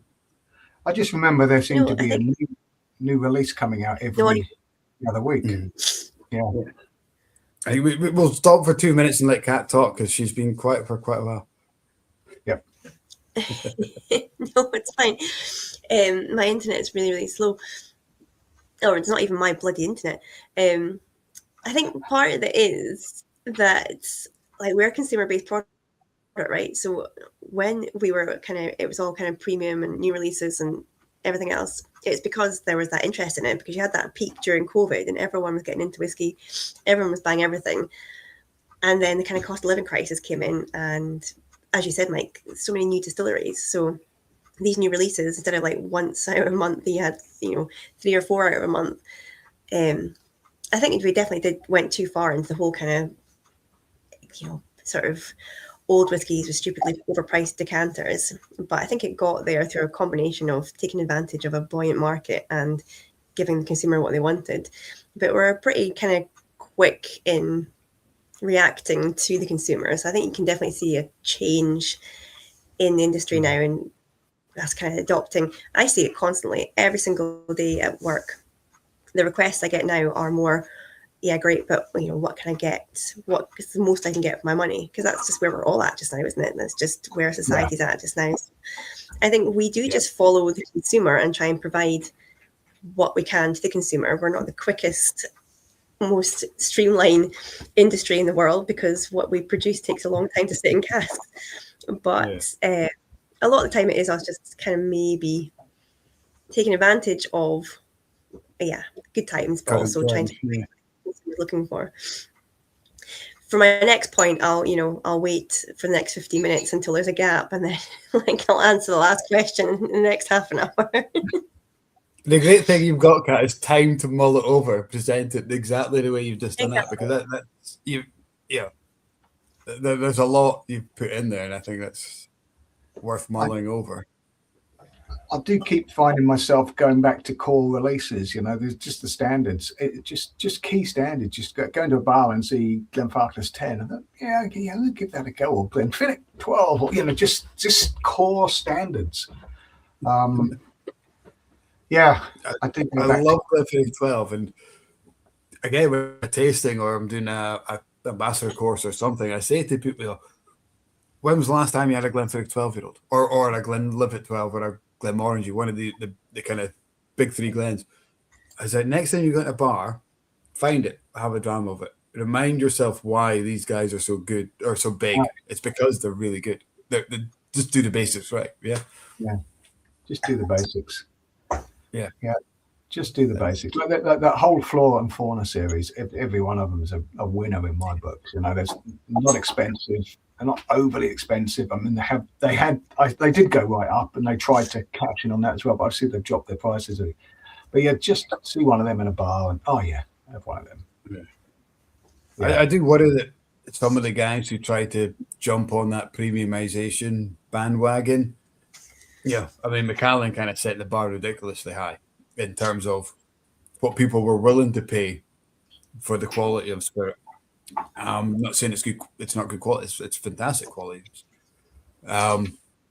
But then people thought, well, if they're willing to pay that for their 12-year-old, we think we're better. We'll pitch it at the same price. And you see these other distilleries jump up. Maybe a little bit of regret in that and thinking, well, shit, we're coming back now. And there's all these other distilleries coming, new distilleries come out of age now. They now have a 12-year-old. You look at Ard American's not far off a 12-year-old. You've got Daft Mill now producing 15, 16-year-old. They're going to be pitching at prices that are very competitive. There's a lot of old whiskey in the world now. Yeah, because we've been ramping up. There is getting a lot of old whiskey. I was just reading something about American whiskey, about how many, the explosion of craft distilleries across America 15 years ago. Mm-hmm. Lots of these have got 10-year-old plus bourbons and that sitting around. So there's an awful lot of old American whiskies lying around. Yeah, I mean, it's not an easy business. If it was easy, everyone would be doing it. I think that's one of my old boss's sayings. We introduced a core range of whiskies, thinking that we could get this pipeline of whiskey going through. And we have these forecasts of what we're going to do, and you get one big order in from APAC, Asia Pacific, that just they buy all in one hit and just wipes you clean out of an age statement. You want it to go, but now what do? Your 8-year-old still only 6-year-old that you were planning, a 6 or 7-year-old. It's not 8, and now we've got it's really not easy, is it? It's so. I mean, the logistics of it must be. You're a new distillery, and you get really excited about hitting 3 years old. You're like, this is great. We can sell it now, and then. How do you balance that? Thinking, well, one day we need a 10-year-old, so we need to keep some of this, but it's selling so well. It's like, sorry, we'll just bottle it now, or the management system. That's cash it in now. It's not easy, is it? It really isn't easy. I'm kind of working with a potential new distillery at the moment, and it's like. What one of the things that the guy said, and it really rings true, is there's no reason why our 3-year-old, when it's 3-year-old, is any different to a Macallan 3-year-old, a Glendronach 3-year-old, to a Brassey 3-year-old, because everything is done the same. It's how you manage it. It's how you get that together to progress it, and it is. I mean, apart from the 200 years of experience, I don't know if that's true, to be honest, because we produce our new make spirit to be the hero of the story. So, like, everything we do is so that as much quality goes into the new make spirit from the start, and then you can find casks that suit it. So I think, we're all doing something very similar, but there's because I was trying to think what you guys were talking about worm tubs when I was about half an hour behind. I can't count how many distilleries have worm tubs, for example, or floor maltings. There's like 7 or 8 distilleries floor malt, and the impact it has on the new make spirit is insane. Direct firing, the impact it has, like you can't even sort of exaggerate how much impact direct firing has on new make spirit. So I think a 3-year-old, depending on the distillery, can be very, very different, the distillate. And I think too often depend on management and wood sourcing over the quality of the new make spirit, to the detriment really of the whiskey in the end, to be honest. But I think what was meant was, in terms of the value of the spirit itself, was what goes into it to create that spirit it's still 3-year-old whiskey across the industry. The value should be the same. It's what you do with it then is the next step. I know where you come from. The make spirit is different, and depending on whether you're turning out for a blend, whether you're keeping it for small batch production, whether you're kind of where you guys are, is that kind of small production, but not quite.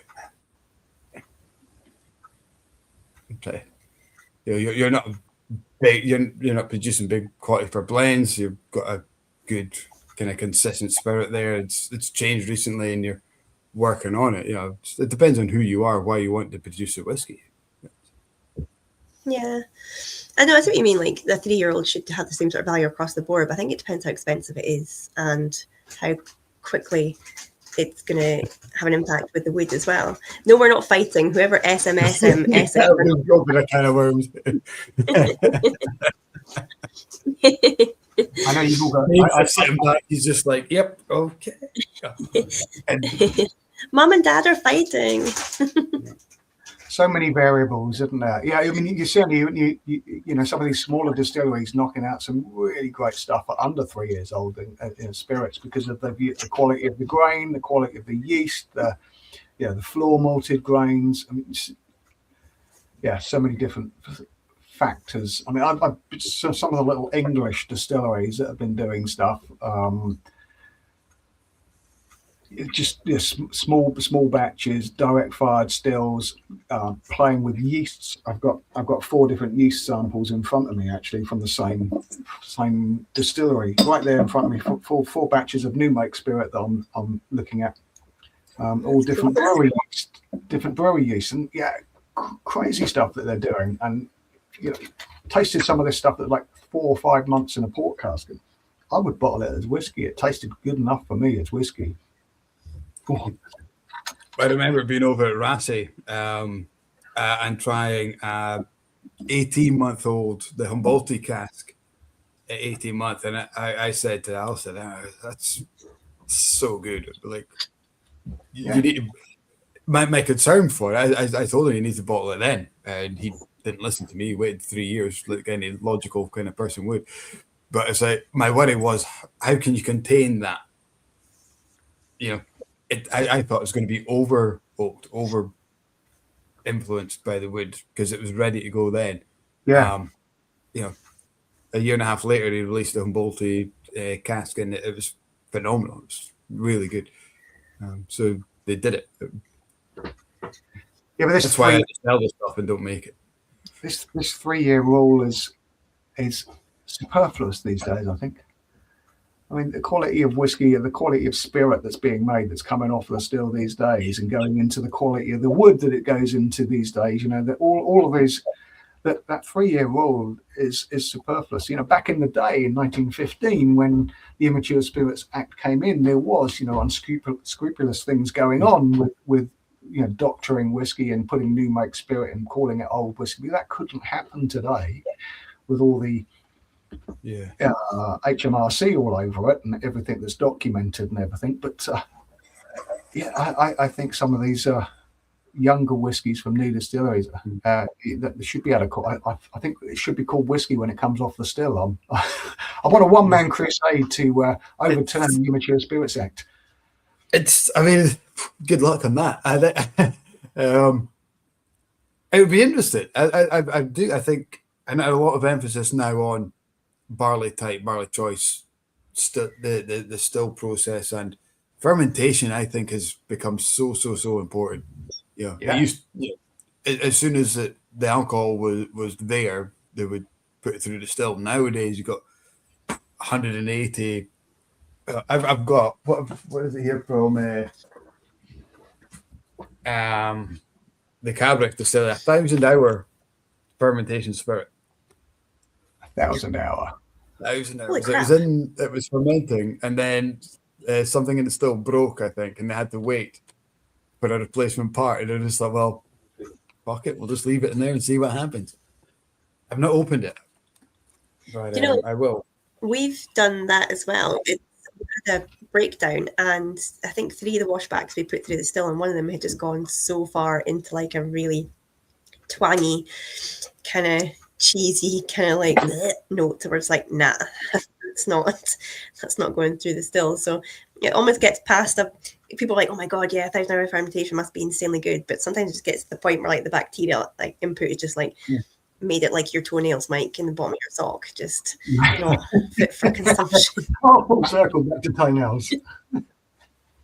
Have I told you? And that's why I'm a professional.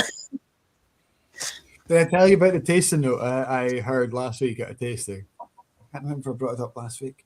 You did. No, you told me when I was over working for you at Foghouse. I'm sure you told me this. Yeah, we had a group of ex-Bobbies or a couple of current Bobbies, and we opened a 1991 vintage Glenrothes, and one one of them turned round and said, "That reminds me of a cocaine junkie's sock." Very specific. And I was like, well, that's, I've never smelled a cocaine junkie sock before, but I can see where they're getting from. It's kind of herbal and sweaty and funky, like Dunnage kind of vibe going on. I can imagine what it would taste like. I don't think I ever want to. I would rather just drink the whiskey. Yes. Just shows you that tasting notes can be so subjective. Yeah. And I couldn't tell him he was wrong either. Oh, no one's wrong, are they? No, absolutely. Mine were all so farm related for a while. I remember when I first did that new make session for you, Mike, when you took over your Whisky Academy for the first time. And I'd had to take home all these new make samples from 2016 right up to like 2021 when we'd go back to direct firing and floor malting. And the idea was to show the progression of the spirit through the years, sort of moving into clear wort, moving into away from bag yeast into liquid yeast, moving up to direct firing. And nearly every single one of my tasting notes was, yeah, it's like a barley field after it's rained, or it's like, like a silage pot. Everyone's like, I think there's one person, maybe, I think Callum, who is like from the countryside. There's maybe only one person. It's like, oh, I totally get that. And everyone else is like, what? What? Yeah. It's so subjective. If you've never been into a bilge of an old wooden ship, and with the salt water and the diesel and the oil, lube oil all mixing together, you would never know what that smell comes out. You describe it as an old Glen Scotia, but I know exactly about standing in a wet field and that smell to me. I'm a country boy as well, so it's weird when you're describing it. When you say it out loud, you're like, really not selling this, but everything I'm saying is meant to be in a good way. It's like it's childhood memories, or it's something that, yeah. You see so many people say it, and they'll say something out loud, and they'll think about it for a second, but in a good way. Yeah. Yeah, I remember there was a scene. Oh no, sorry. I was going to say, I just remember Mike, the same year Whisky Academy, and Callum, who we just mentioned, had said it smells like fish. And we're like, what? It does not smell like fish. But he meant it smelled like fishing, like the riverbank, and that sort of smell of like just like early morning and kind of like the smell like the river going past. But like, if you tell me my whiskey smells like fish, I'm like, no, my whiskey does not smell like fish. But like when he described what he actually meant, I was like, okay, I can see where you're coming from with that. Yeah. It's just finding the words, isn't it? Yes, it's finding the vocabulary that translates across. Yeah, we try to simplify. We've never put tasting notes on the bottom of boutiques, and although we've started doing it, but it's got to translate around the world. So we're trying to keep it really, really just like 4 or 5 bullet points of simple flavors that most people would have come across. It's difficult, because everybody has something different. I don't tend to tell tasting notes to anybody when I'm hosting a tasting. I want other people just to say what they want to say, because I keep telling them you can't be wrong. There's no stupid questions to ask in whiskey, because all of us knew nothing at one point. So there are no stupid questions, and whatever you taste is what you grew up with. It's your memories that are being unlocked by this spirit, which is what I love about it. Not mine. I might have some similarities if we grew up together or had the same sort of experiences, but my Kat, my eldest daughter, grew up in Thailand, so she got all these Thai fruits in her head. Not apples and oranges and pears, although she has that now, but to her it reminds her of Thai fruits that never heard of over here, or you probably have these days. More and more of it's coming over here, but so it's always subjective, isn't it? And trying to explain Christmas cake to a Frenchman, what is this Christmas? We've opened up the chat, and a lot of comments coming in. We've got Diego. Well, before Diego was Ian Allen watching on Facebook. Good evening, Ian. Hopefully we see the industry pandering more to drinkers now. I think we are. I think we are seeing a bit more of a diversion. Certainly in indie bottlers looking at trying to get a core range. A distillery is looking at revamping and doing a core range that is maybe not age statement, but who cares? It's something that if it's good and people can afford it, going back to what we're talking about, if your budget is 100,000 or £100, people want value. So absolutely, I think you're right there. Reb is saying many overpriced, coloured, chill filtered, 40%. Like Glenfiddich 19 is an example. Yeah, value for money. When you realise you'll buy it once and then you'll be bitten and you won't go back to it, I guess. But the Lindor's Abbey 3-year-old, when they released not just Lindor's, look at Rassy, look at Lockley. You know, these guys are producing some really, really good young whiskey. Probably a testament or an argument there, Dave, for your abolish the 3-year-old. I don't think it's ever going to happen. I would abolish regions. I could abolish something, but it's not going to happen. I don't think it'll happen in Scotch. Hell might freeze over before Diageo and Pernod Ricard will let that thing go, I'm sure. But certainly, America has no minimum age statement. Yeah. So their single malts, they've just got the single malts written into statute, into law now. So American single malts are a thing, but there's no minimum age statement on American single malts. There is no minimum age. Yeah. Is there any other country that doesn't have a minimum age? No, not at the moment. Most people followed. I think Canada were the first country to put the 3-year rule in, actually. Oh, really? I think they were before the Immature Spirits Act of 1950. Wow. I'm pretty certain they are. USA is known. It's 2 years for a single malt in Australia, and Europe and Ireland just followed the Scotch rules. Ireland were part of the United Kingdom back in Great Britain or whatever it was called back in 1915, wasn't it? This was pre the independence uprising in Ireland. So that was all the rules back then. So yes, it's all 3. Australia is 2, and America is none. You can understand why somewhere like Australia would be 2, because it'd probably be a quicker process given the climate and the humidity. Is it just, would that be the reason, or is it just they want to make it? I don't know. Maybe it's because of distilling happened there pretty quickly after the first fleet sort of went in. So distilling started really early. When did the rules come in? I don't know. I'd have to go back to have a look at my Australian notes for that. I can't remember when that rule was brought in, but it is definitely 2 years. Was that brought in because of all the wine cask that they've got on their doorstep? I don't know. Yeah, maybe. Diego is saying there's no wonderful 12-year-old without a wonderful new make, and no lovely 25-year-old without a wonderful 12. Absolutely. He follows that up with it's an incremental process, and there's a foundation that has to be set in the process to the identity of the distillery. Yeah, that's. And then he says he's shutting up now. So we'll see how long that lasts. Don't do that. The other side of the argument. The other side of the argument is Ian saying he's yet to find anything under 5-year-old that he thinks is good. Some are better than others, but they all have a strong level of spiciness. Too many try to claim the spice note as a good part of the flavor profile. Interesting. So, maybe. I don't think it's possible. I think there needs to be some form of age or some form of level. I don't think we could go back to where it was before to say making something called the Scotch. There needs to be some form of quality control. And if that's not an age, like you're saying, Dave, what would you put in place instead of that? I quite like having it allows new distilleries to be able to release whiskey immediately. I think whiskey should be made in the distillery, not in the warehouse. Controversial.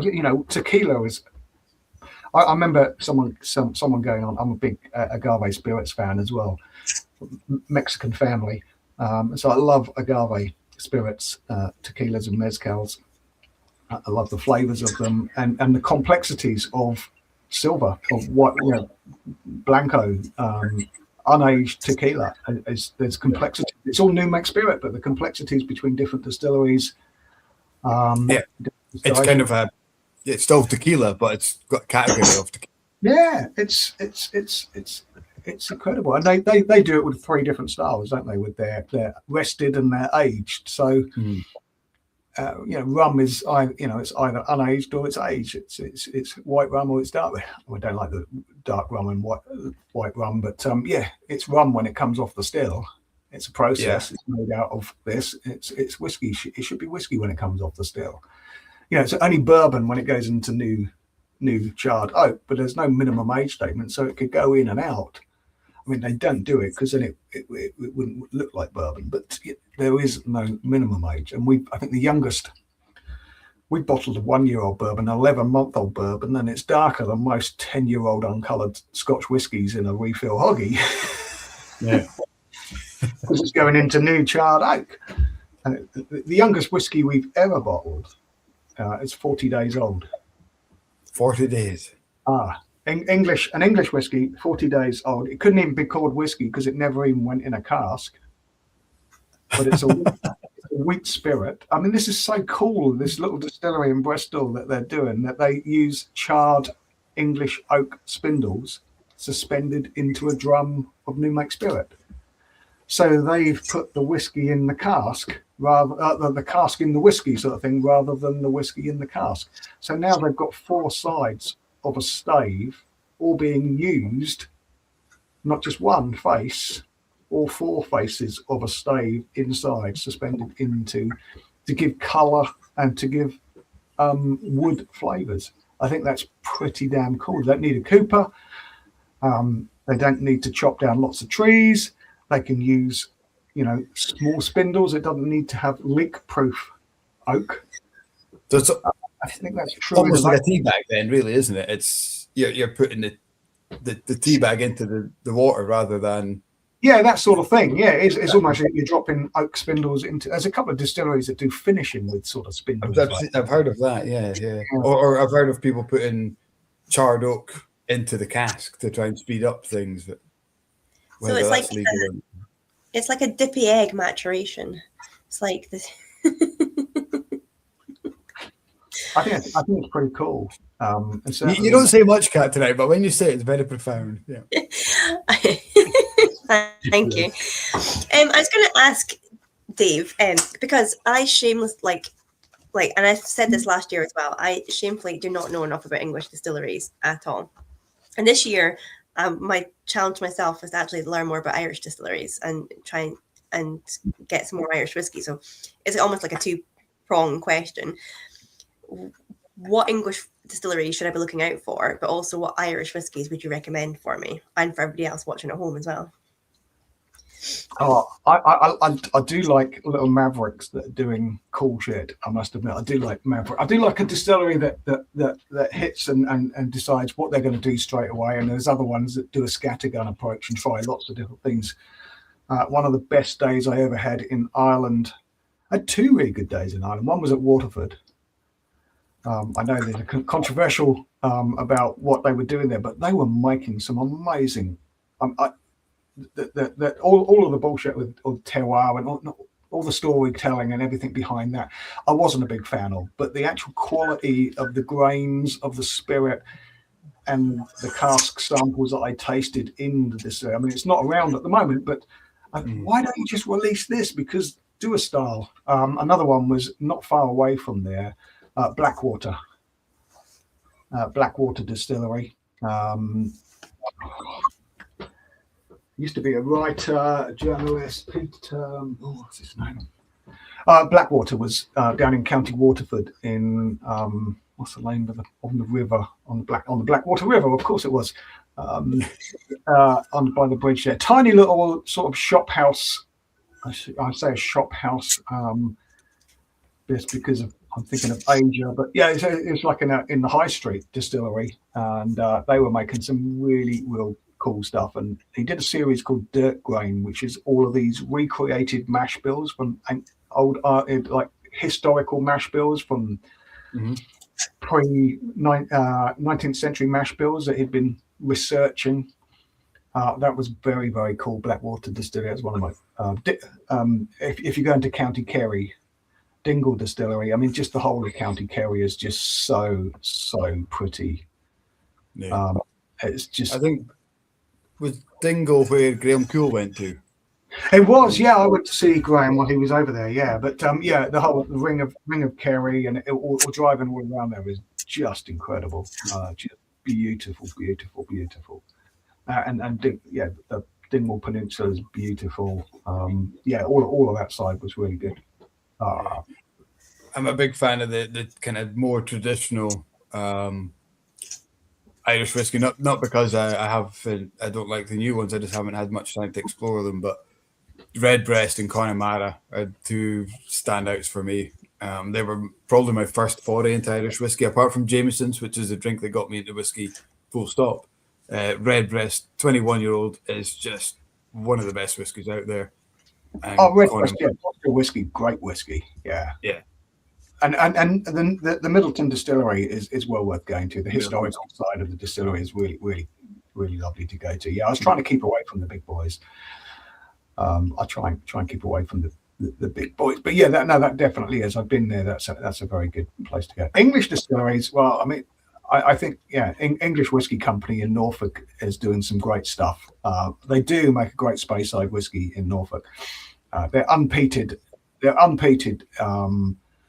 Single malt is. What are the guys that Jim Swan worked with? He kind of set them up, wasn't it? He did Cotswolds. Was it Cotswolds? He definitely did Cotswolds. It's a guy from Lefroy who went to English whiskey. As an ex-Lefroy guy went to English whiskey.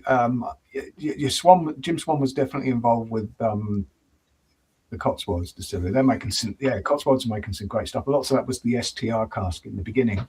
Yeah, you know, English whiskey distillery will be 20 years old this year. They're still 20 years ago in December.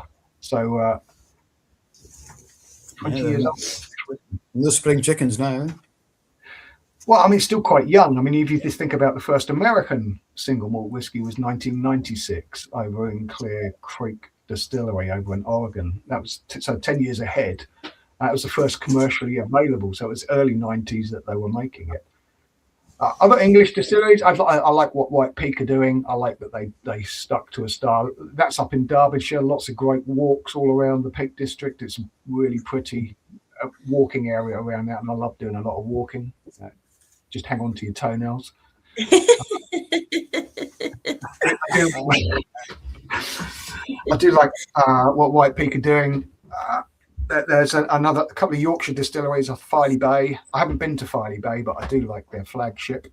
They sell a lot of Filey Bay stuff. Yeah, enjoy it. Cooper King, they're in Yorkshire as well. They're making. I mean, they're really sort of small batch hand stuff. And there's a little tiny Circumstance make great rye whiskey. They do some great single grains down there. That's in Bristol and out in Somerset. There's a little tiny distillery. You can't visit it, unfortunately, because he's just on a little tiny farm. You can if you arrange it with him, but it's not like a visitor centre. You're going on a farm, and it's not really suitable for visitors. A little farm distillery called Retribution. He's built his own smoking shed. He's digging his own Somerset peat. And he's picking up green malt from Warminster maltings, that floor malted. So, and he's heritage grains as well. He's using a lot of older grains. He's picking up green malt in the back of his truck and taking it home and putting it in his shed and then smoking it himself with Somerset peat. And he's also looking at doing some wood smoke as well. When I was last talking to him, because I think wood smoke is something that wood smoke malt. I think it's something that some of the distilleries will be trying, and I think wood smoke works quite well. Do you think Scotch is held back by the rules, or is it a good thing that we have them in place? Yeah, I think it stifles innovation. I'm I don't understand. I still don't understand why you can't use a cider cask, yet we can use mezcal and tequila casks, traditional Scottish mezcal. You know, once upon a time, the hills of the Highlands of Scotland were covered in agave. I remember. And global warming has changed all of that. Now it's heather, but yeah, once upon a time, agave. Yeah, I don't understand that. Where cider cask would have been much more likely to have been used rather than beer and ale and cider, much more likely to be used than. I'm sure if Ian Allen's still watching, he would agree with you. Oh, I mean, quite a few people will, but it just makes me laugh that we can. But no, you can't use chestnut. You can't use cider casks, but you can use tequila casks. Yeah, it just makes no sense at all. Yeah. I do think it does stifle innovation. It's so, I mean, it really is quite tied up. Scotch whiskey really is quite tied up. There's not much you can do. Yeah. And I get the need for tradition. It's like a benchmark of quality, and you get that. You understand it. But yeah, but saying But saying we always did it that way, we would never have reached the speed of sound, or we were flying. We would still be in biplanes with pedals, and transatlantic travel would still be in sailing ships if we always did it that way with tradition. Yeah. I think Kat calls that the highways factor. It is the highways factor, but we've always done it like that. Yeah. Very Aberdeenshire. We had a fallout with this is completely off. Well, it's on topic, but it's completely off piste. I fell out as a pub owner with our local ladies darts league because they refused to accept that there was these new lights that you could use that lit up the dartboard brilliantly. And a couple of ladies complained it gave them sore eyes and gave them a headache. So the whole league refused to use them because they weren't traditional, they weren't. And I'm like, but I mean, 20 years ago, you used to use these big fucking darts with feathers, and they were about the size of your finger, and you used to chuck them at the board with big staples in them. It's a light, but no, they refused, so we weren't allowed. And we'd spent quite a lot of money on these new lights, and they refused to use them. And I was like, just get with the times. Sorry, little side rant over. Lights can be funny, can't they? I mean, lights do affect the fluorescent lights, and I don't know, but anything. Yeah, the incandescent lights and the fluorescent and LEDs are different. They are different lights that you're hitting your eyes. My eyes are terrible these days, and it's from staring at screens. I think they never used to be. Yeah. I think it's just I mean, every kid born today will wear glasses by the time they're 10, I reckon. Yeah. Staring at a screen constantly. I mean, I grew up without a telly, so I wasn't ever staring at a screen as a boy. Tellies weren't important to us, and still not important to me today. So I can don't have to watch the telly. I haven't watched the telly for a long time, to be honest. But there's nothing good on. You're missing anything. It's all shite. It's fine. Other than the Blether, I wouldn't bother putting the screen on. I grew up on the radio, so I listen. I love listening to even the rugby, and I love watching the rugby. But I'd much rather listen to the commentary because they paint a picture to me, whereas the commentators talk bollocks. But on the radio, they have to paint a picture to someone's listening about the picture. And so, and then I can do two things at once. I can listen to the rugby and go out for a walk across the park and be as part of the East Anglian mountain rescue team. We don't get a lot of work. My dad would watch the football on the telly, but have the telly muted and listen to it on the wireless. If you get the commentary right, there's always a flag. Yeah, I went to some of the Women's World Cup matches up in Northampton, and I thought, well, I'll listen to the commentary on the radio. And of course, it's lagged from live. you can't get the timings right. So it's very frustrating trying to do that. I thought, I'll just listen to the commentary so I know what's going on, who's got it, because I don't know all the names of the South African team or the French team. But yeah, I'm trying to get the lag or the keep it together. Yeah, it was very hard to get. My world.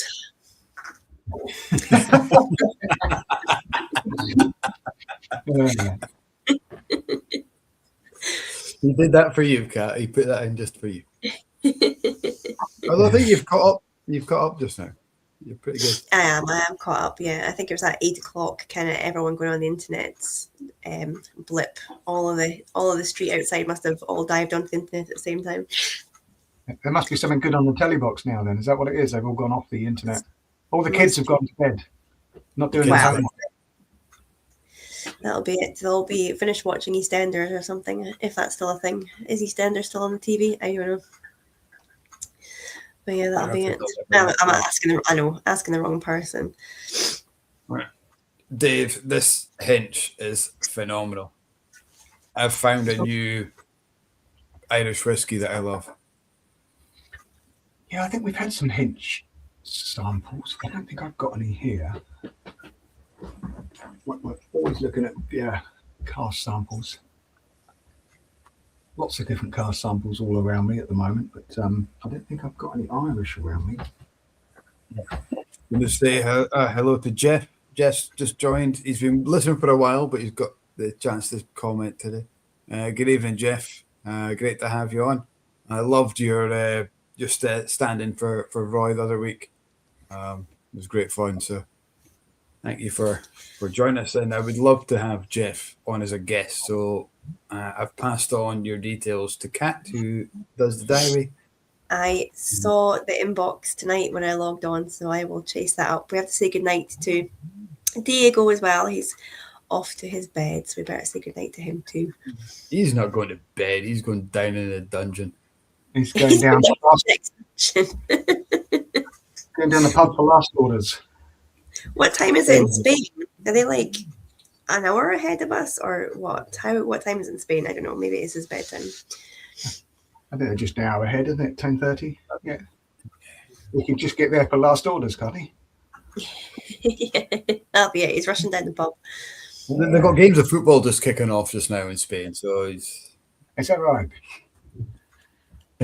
Yeah. That's what he's going to. He's going down the football. Going to watch the football. The late night football that Spain's so famous for. The football in the dark.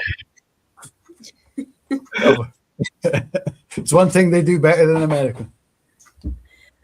I mean, yeah, I don't think we're going to touch that geopolitical kind of chat tonight. Spain and America. I think we'll leave that one.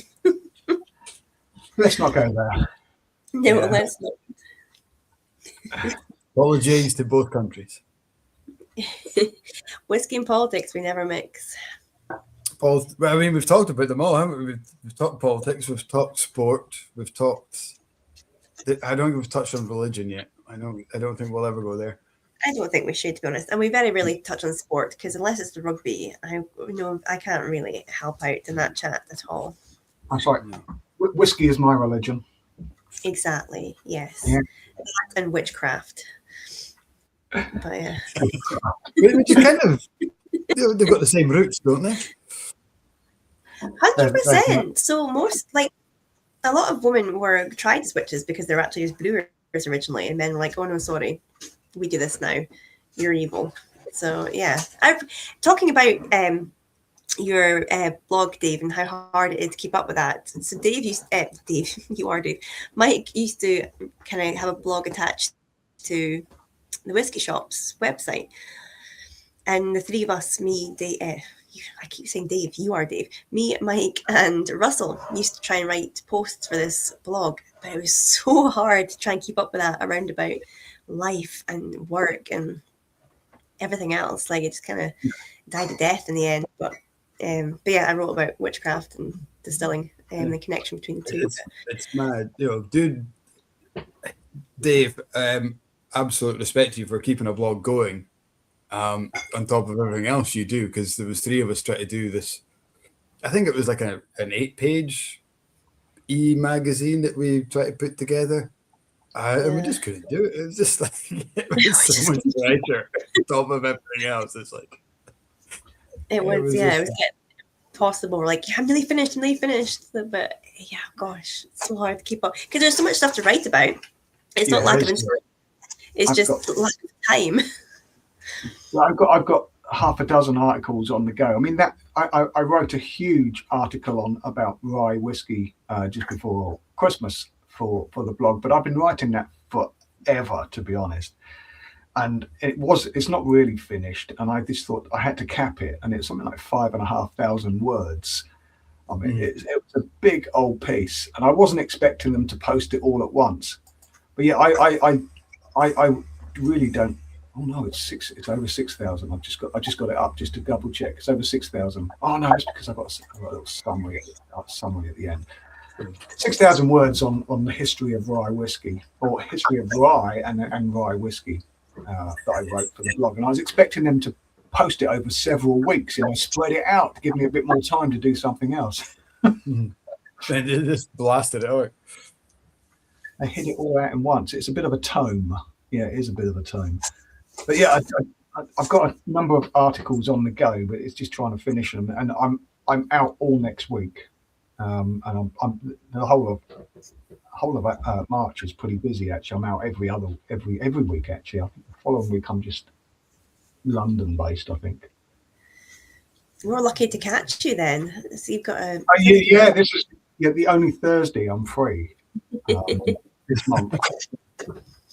And that, so Dave, what we need to do is I've just googled it. You need another 44,000 words, and you'd hit an average non-fiction book about rye whiskey. Is that right? This is yes. I go on and on. Yeah, I still got more stuff to write on rye, but we'll go there later. I'll go back there. I've been writing a few things about some of the little distilleries that I think are pretty cool. So I did a little article on Circumstance and a little article on Retribution, the other English distillery I mentioned that I've got New Make Spirit samples on my desk. And I've got a couple of cursing all those edits now for you. You need all those words to make a novel.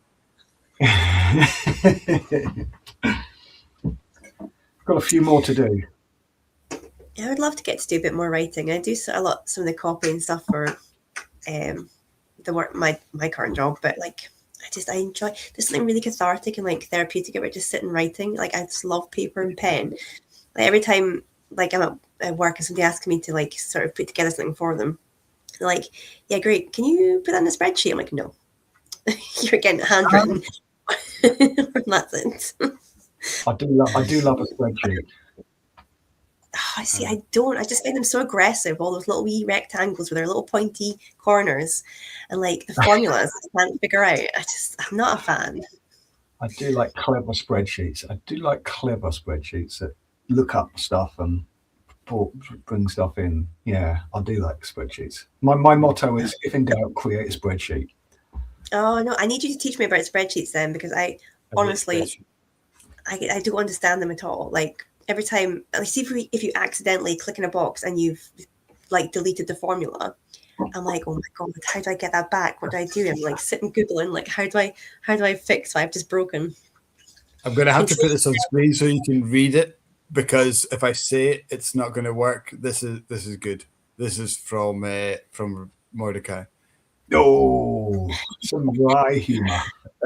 Nice, very good. I hope it does, Dave. I hope it does. I'm sure it does.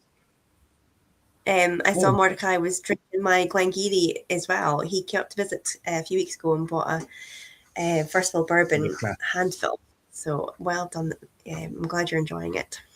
I've got a handfill that I did with Kenny Digger Grant. Was it Kenny Grant? Yeah. Nice. Yeah, I've got a handfill somewhere. So I did that one. I filled that back in 2014.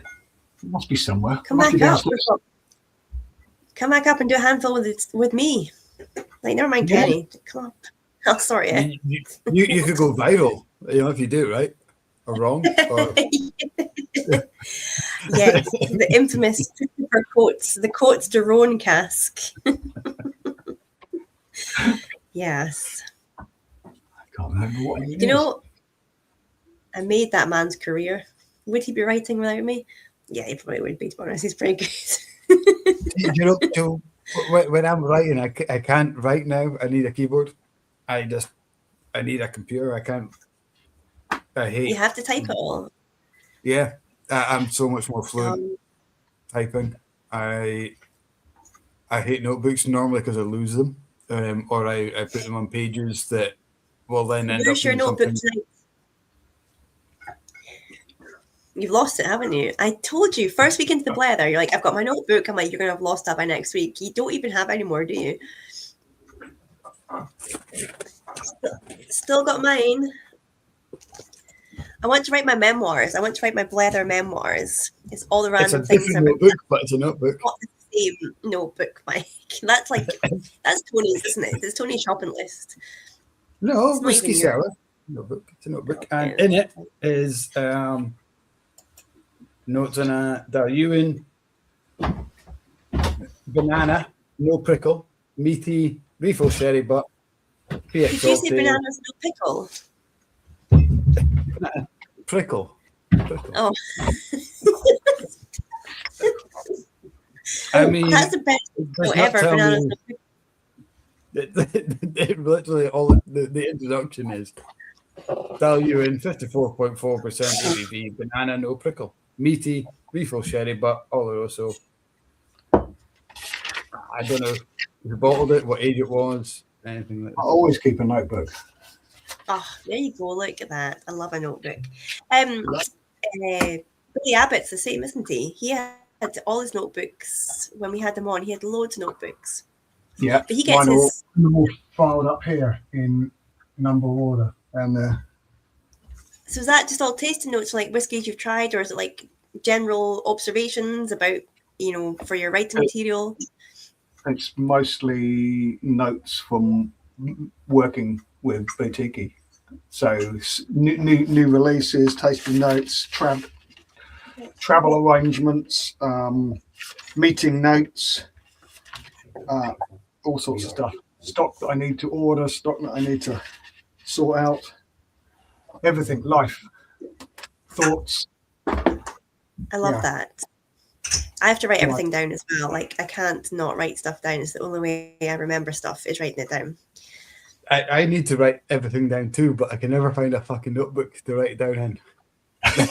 Mike, I'm going to buy you a notebook, honestly. No, because just lose it. Over here in this pile, I will grab it.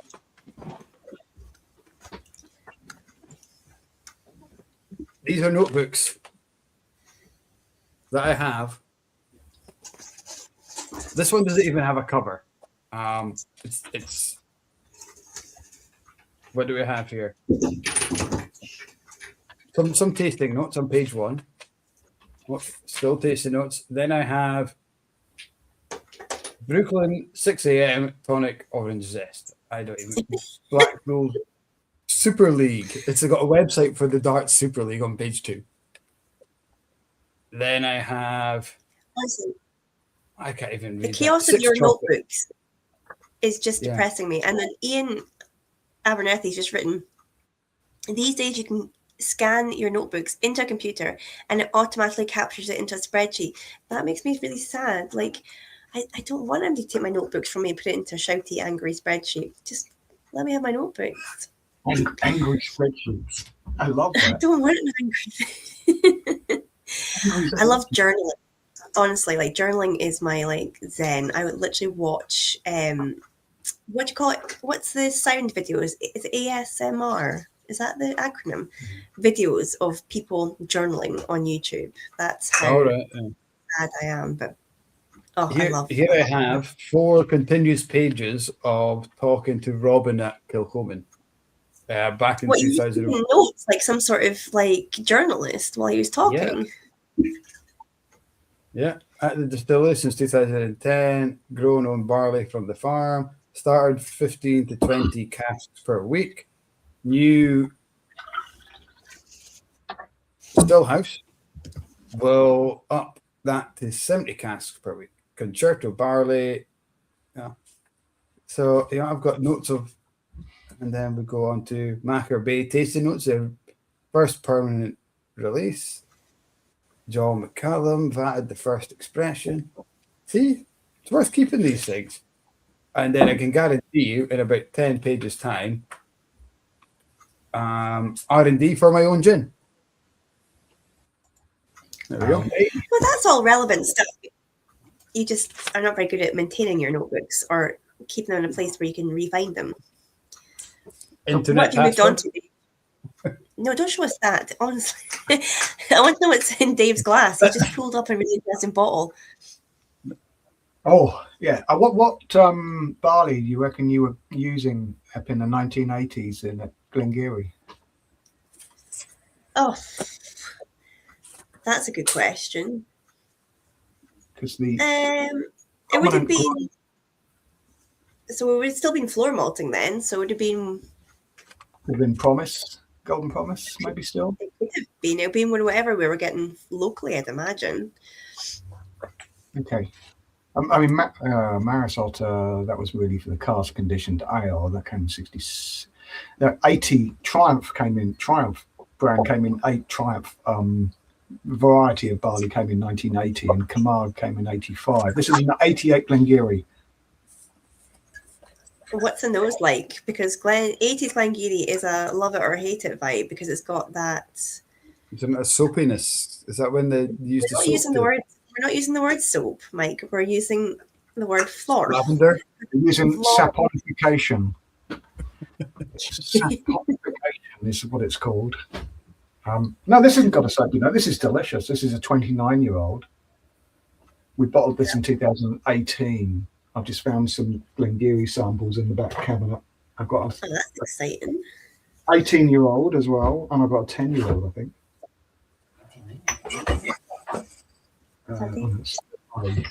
Where's the other Glengarry? What was it called? Glenwood.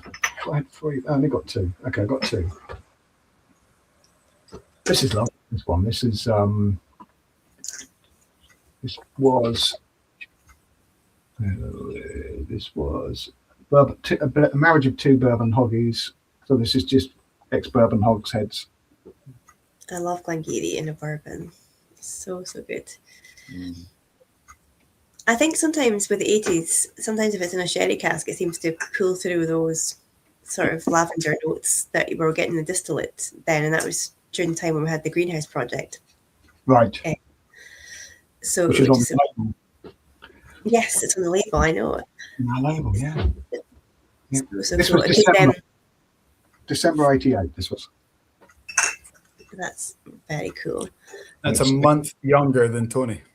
It's dirty. It's dirty as well. It's got that dirty sort of cokey peat, smoky, smoky cokey.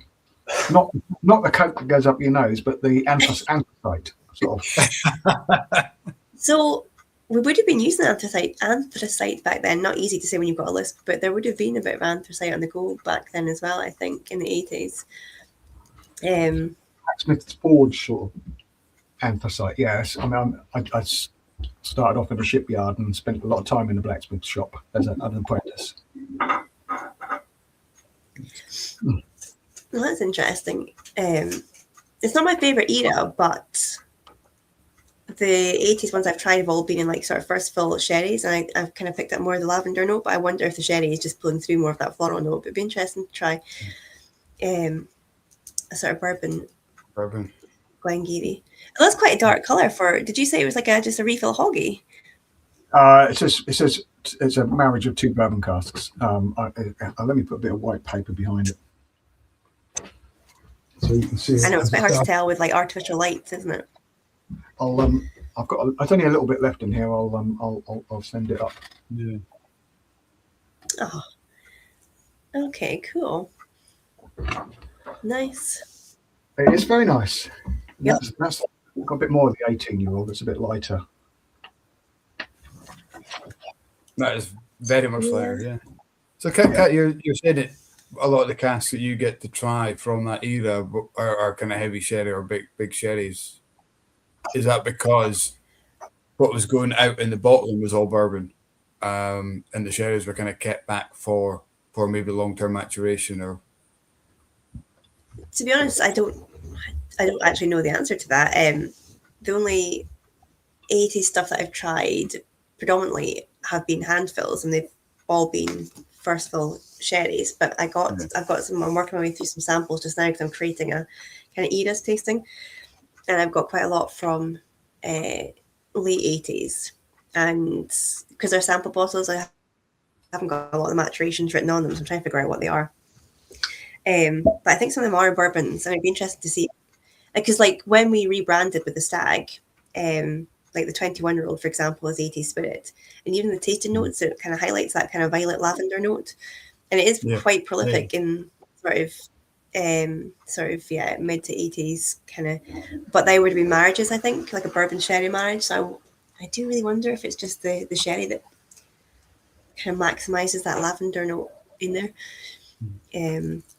But yeah, it'd be interesting to see. You're saying you're not getting any of that lavender or sherryness or soapiness in there, Dave. So I wonder if the bourbon's just a good balance.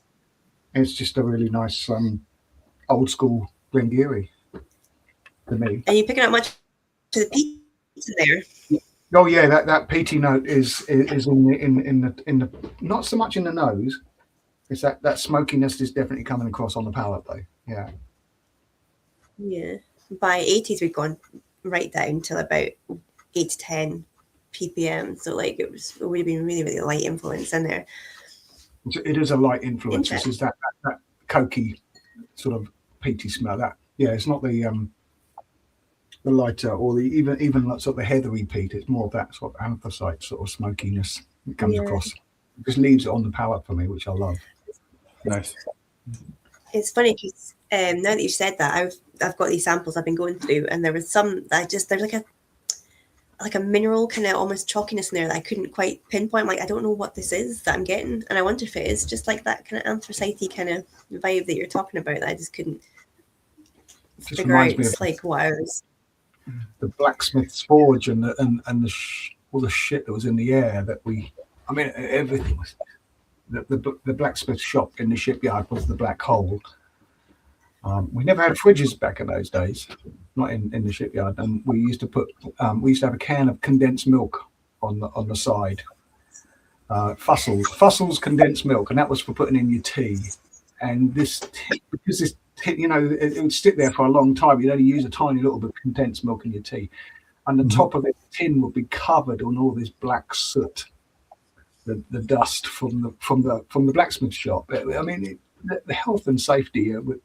There wasn't any, and I just have fond memories of that. It just is great memories of all of that shit in the shop. Yeah, that sweet condensed milk in your tea.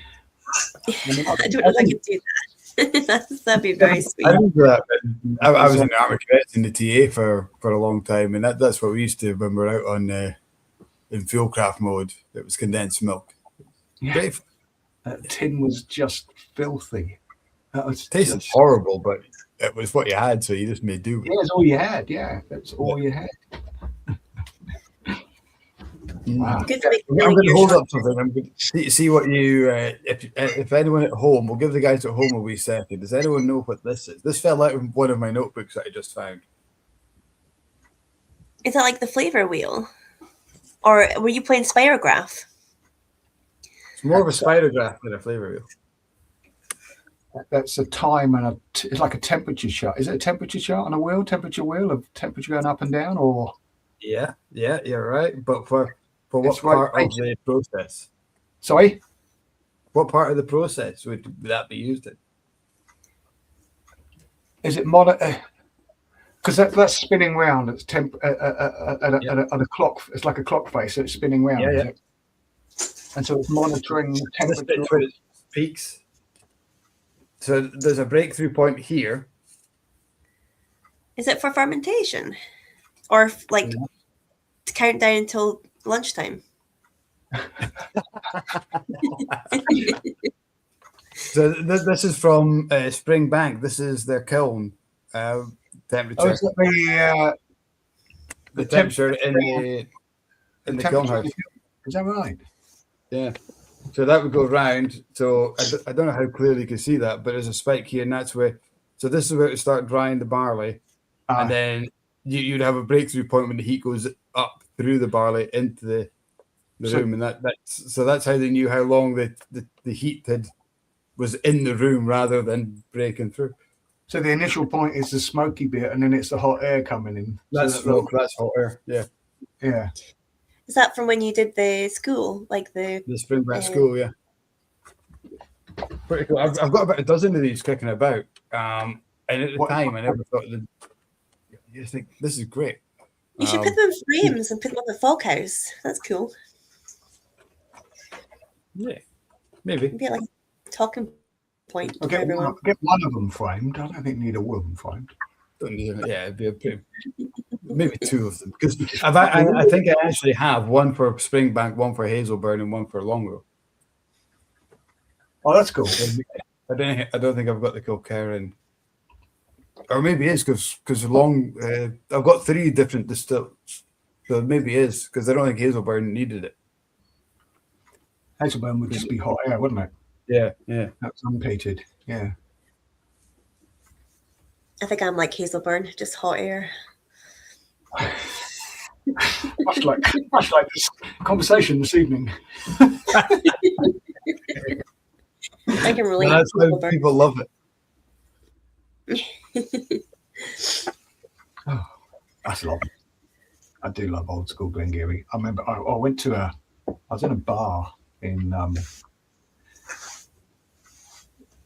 Japan, in Kyoto, a little while ago, and quite a while ago, and was taken to this bar, a little restaurant, pizza. I think it's a pizza or French restaurant, tiny little one-man band thing, and he just had the whiskey collection in there was just mind-blowing. I mean, absolutely, like 4 deep, and all of these 1950s and 60s bottlings. And there was old school Glengarry's, old school Klein Leashes in there. There was old American bourbons in there from early days. There's all those the old Dufftown 8s from the 50s, and there was an old school Glengarry there that peated. With the deer on the. Oh, made me weep. It made me weep. It's so good. I mean, it's just one of the best evenings I've ever had. Just a couple of guys, 3 of us. Just one of them was a local who knew where this place was, who took us there, and we just my oppo was there, just eyes wide open. What? And just we just went through as many as we could. Oh, what a wonderful evening. But those old school Glengarrys, and this is just reminding me of that. Well, I see more of that to come when we relaunch the new old spirit. It's going to be a homage. 70s. Checks my phone.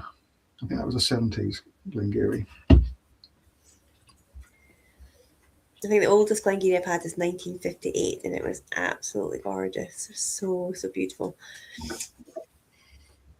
Was that the one that Ron Welsh had on his farewell tasting at the?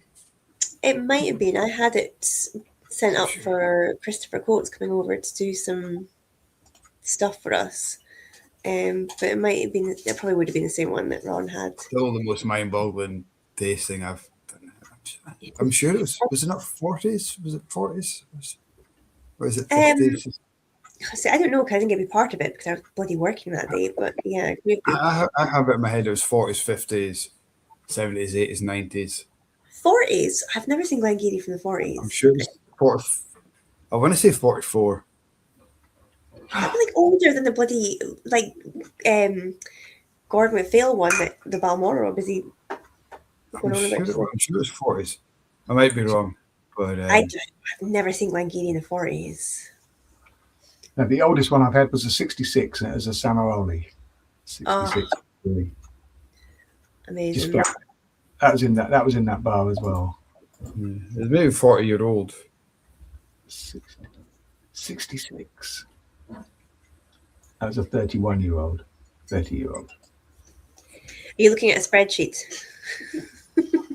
I'm not looking at a spreadsheet now. I have a spreadsheet of. I used to keep a spreadsheet of what I used to call the liquid log, as a whiskey blogger, with every whiskey. It was all at first. It was about every whiskey, and the details of the whiskey. And by the end of it, it was all about where that whiskey was tasted and who I was with, because it meant more to me. Who I was with, rather than just logging another whiskey. But yes, I stopped that when I started working in the industry full time, because I just couldn't keep up. Yeah. I do want to start. I keep saying it every year that I want to write down what I've tried, where I was, and what I thought about it. Because Mike always asks me at the end of the year for the Blether, what was your dram of the year? And I never have an answer because I just don't remember. Because sometimes it's just like a moment. It could just be like a normal Bemore 12, but it was just really, really nice because I was drinking in a tin cup on the beach after hanging out with the team that day, or something like random like that. But I'll have forgotten because I just enjoyed that moment. So I don't know, maybe I just need to write things down more. Or I don't know, do I lose the magic if I write it down? I haven't quite decided. I'm not too sure. But yeah. It's difficult when you've got so many. I'm just looking at my desk now with the amount of cast samples. Trying to keep on track of all of that. Yes, it's kind of difficult. Yeah. Yeah. I'm just looking back at these photographs from Japan. That's what I'm doing. Looking at yeah.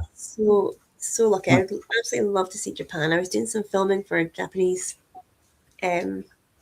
YouTube channel the other day, and I just think Japanese people are the nicest people in the world. Like, just they were so lovely to work with and so respectful, and just it was just so much fun. I'd love to go and see Japan. If you're watching Suntory, please let me go to Japan. I promise I'll be good. Please take me now. Yeah. Also, if you are watching Suntory, I am sorry. Please don't thank me. My youngest daughter's going out next week, actually. Oh wow! For work or just for holidays? For her and her boyfriend going back out there for holiday. I think it'd be the third time she's been out there. Yeah, it's her third trip. Yeah. Amazing. Her and her fiance, they're getting married later this year. Oh, congrats! They're going back out. They're going out there to get they got their engagement rings out there last time. So they went out to Japan and came back engaged, and they got their engagement rings made out there, or they made them, and they're going back to get their wedding rings out there. How lovely. The same place to get their wedding rings from the same place that made their engagement rings. No, that's cool. That's really nice. My wedding ring is made from a 1989 Glenallachie cask. Mm-hmm. Mine is in the I'm an engineer. I don't wear rings or jewelry. Oh, yeah. Ex-engineer. No. You might lose a finger as well as a toenail. You don't want to do that. Yeah, you don't want to lose a finger. They're much harder to place. They don't grow back. You get convention. You get rubber rings now if you work. They give you, so it's one of my good friends, and it's just like a elastic band you put around your finger to show that you're married but you're working. I mean, why you want to tell your workmates that? I don't know, but it's in case it gets caught in some kind of electrics, and instead of pulling your finger off, it just snaps. I could give you one of those. We used to put them on lambs' tails after they were born to lose It's circulation. very, very similar. Yeah. And their bollocks. What we did. Facts. Don't put your wedding ring down there. No. Your wedding ring on. Those two mixed up. Definitely not. Although some men would say it's the same thing, really. Yeah. I don't know if I believe in wedding rings, to be honest. I don't know. I think it's all to your own. If you want it, great. If you don't, super. I don't know. Don't know where I'm at with wedding rings. I like a Haribo ring where you can just eat at the end of the day. Oh, there you go. My one. Dave, it's been absolutely phenomenal catching up with you tonight. It's been very absolutely. I'm sure we could chat for hours more. It's been absolute geek to the max. I love when you two just got lost in like a badminton back and forth of like dating distilleries. I was like, wow, it's like on geek to the max, but it's totally here for it. There's a question. If you could date a distillery, which distillery would you date? Like if you were Tinder swiping distilleries, I love that. What was no, it's difficult. What was, so I'm going to say, what was the last distillery that was built purely for for blended Scotch whiskies without a brand or something? There was 3 new ones, wasn't there? That well, the last one would probably be Dalmunich, is it? It would be Dalmunich, yeah. But what was the one that was pre-Aaron? There was one built in the 90s pre-Aaron. Does it come from more? Oh, it's still running. Yeah, it's still running. That is still running. Yeah, it is still running. Yeah, I mean the 3 big ones that were built later to supply all the blended, Elsa Bay and Dalmunich and what's the Rosal, weren't they? They were the 3 new ones. Yeah, they were 3 big ones, but there was another one built before Aaron that sits right in the heart of Speyside. That was, well, I think that was the last one before the distillery started being built just for the single malts. Yeah. But anyway, it's fascinating. It is fascinating. It's so cool why distilleries are built and all that. I was looking. The question I was asking, if you could personify a distillery and take it out on a date, which would you take and why? That's such a good question. But I feel like I need to prep for it. It's a terrible question. That's why I brought it up. I think my one would have to be Kilchoman because it's West Coast, it's farming, but farming with money. So kind of landed gentry, so I could wear tweed. So I think that might be money, your farm, I'm yours. Yeah, I think that might be my one. You know Paul's in the same room as you, right? That's like a big slap in the face.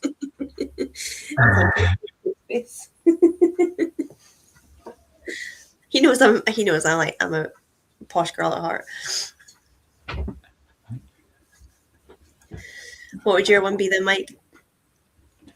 I don't know. I've just poured a Torre Vague, and I think it might fit the bill. It's new, it's funky, it's quite trendy, it's a little bit dirty, but not too dirty that I'm too old to deal with it. Oh, you just made me a bit sick in my mouth. So,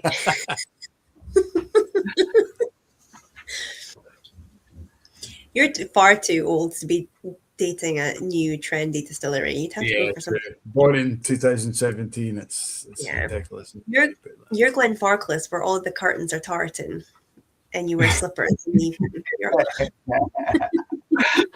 Hey, I'm a croc man now. Come on. I would never say no to the personification of a Glenfarclas. Yeah, that's a cool she would 100% be. She's Aberdeenshire granny, Farclas. Yeah. That's a cool distillery to visit. I like Glenfarclas. Yeah. It is lovely. It's like stepping back in time. It's such a cool vibe going in there. Well, I'm gonna step back further in time. There's one of my favorite distilleries I've ever visited is a little tiny American distillery up in upstate New York, up in the Hudson Valley, and it's called Copper Sea, and it was literally like stepping back in time. It had 3 copper alembics with gas rings underneath them. They were making rye. They also made a green malt. So that was malted barley that was never dried. It was just malted and then macerated through industrial grade macerators, and then chucked the whole porridge into the mash tun with the water and the yeast and make a porridge. That was called Big Angus, which was fantastic. I've never tried anything like it.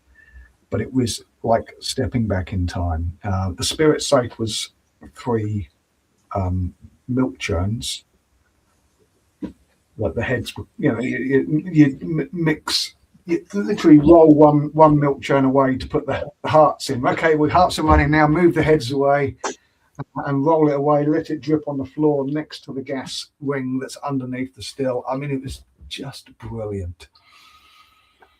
And it was shit and sawdust on the floor sort of thing. It was completely the opposite of the distillery that I'd visited the previous day in the same region, which had chandeliers and French windows in the floor malting room. I've never been to a floor malt that had a chandelier in it and this beautiful pitched New England barn style roof with French doors looking over the rolling hills of New England. I mean, it was absolutely beautiful, but with a chandelier. And there was a hole in the floor in the middle that they could sweep everything in and went straight into the kiln. That's amazing. I think Glengarry needs a chandelier. I love that. You need chandeliers on the floor malt.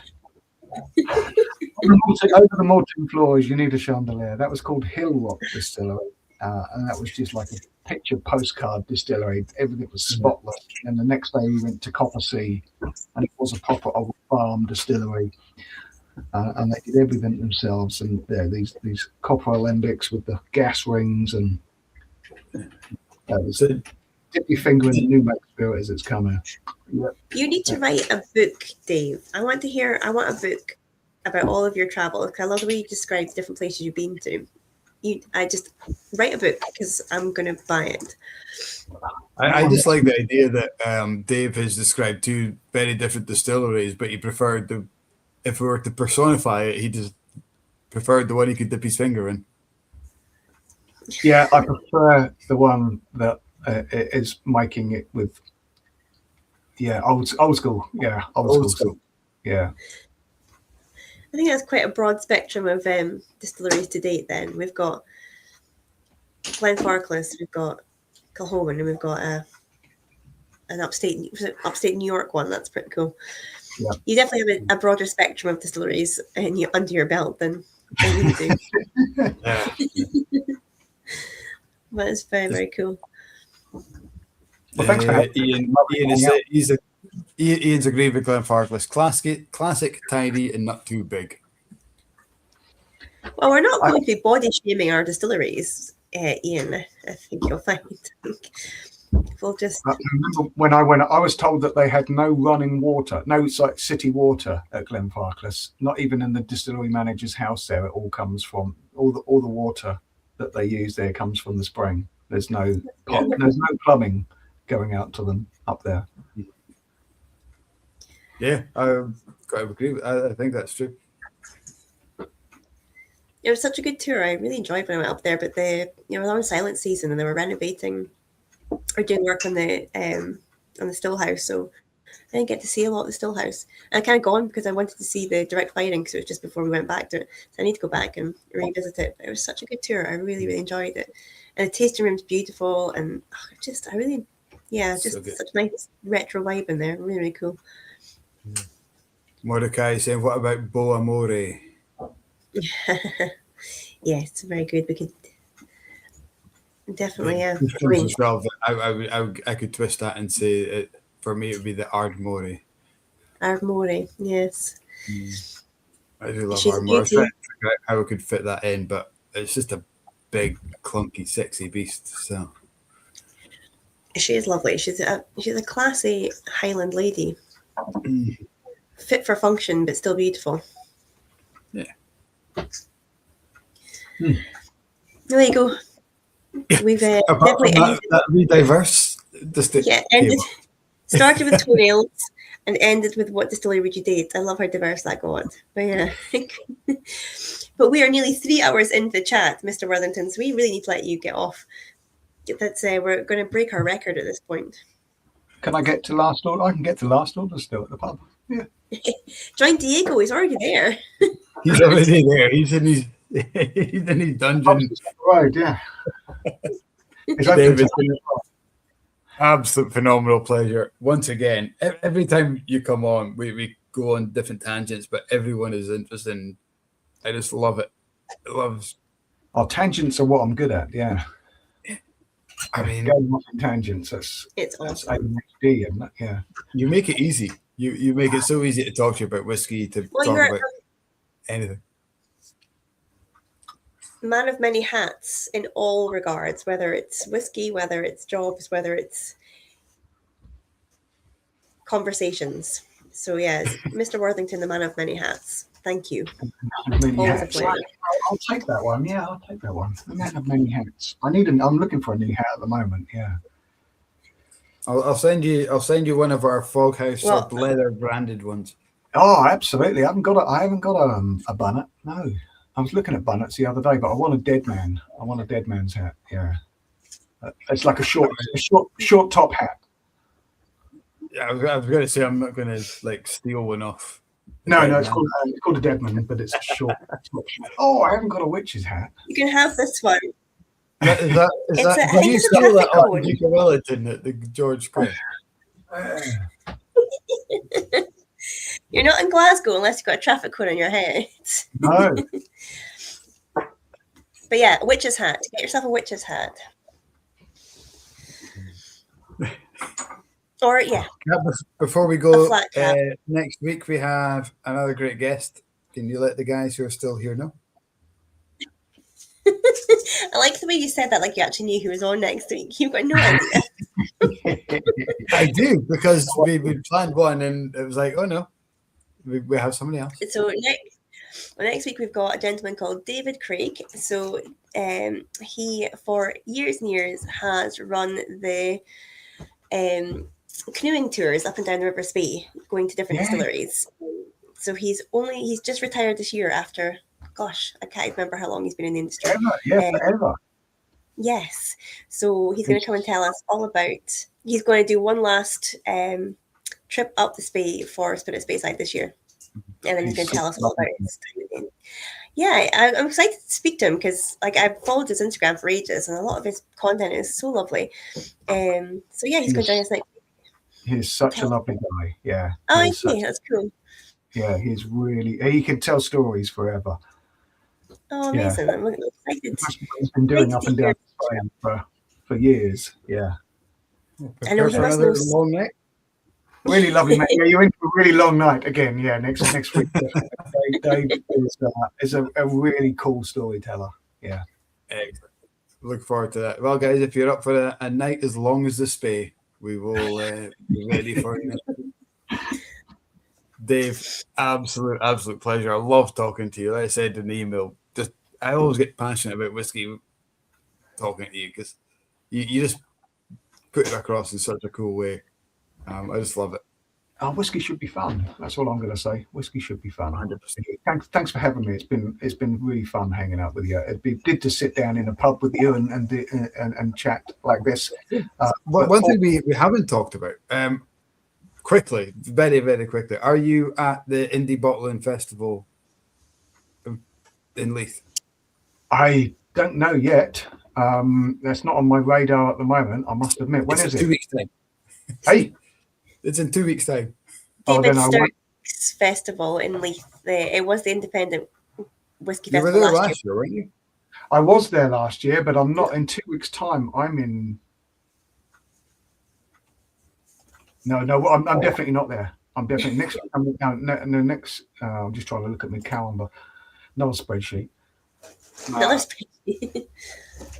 I'm down here. I'm in London and Cambridge next week. All right, week after next. We'll have to find another excuse to meet up with you at some point. And if you're ever up in Aberdeenshire, come and see us at the distillery and at the house. Thanks for having me. And thanks for. Thank you so much. It's been great fun.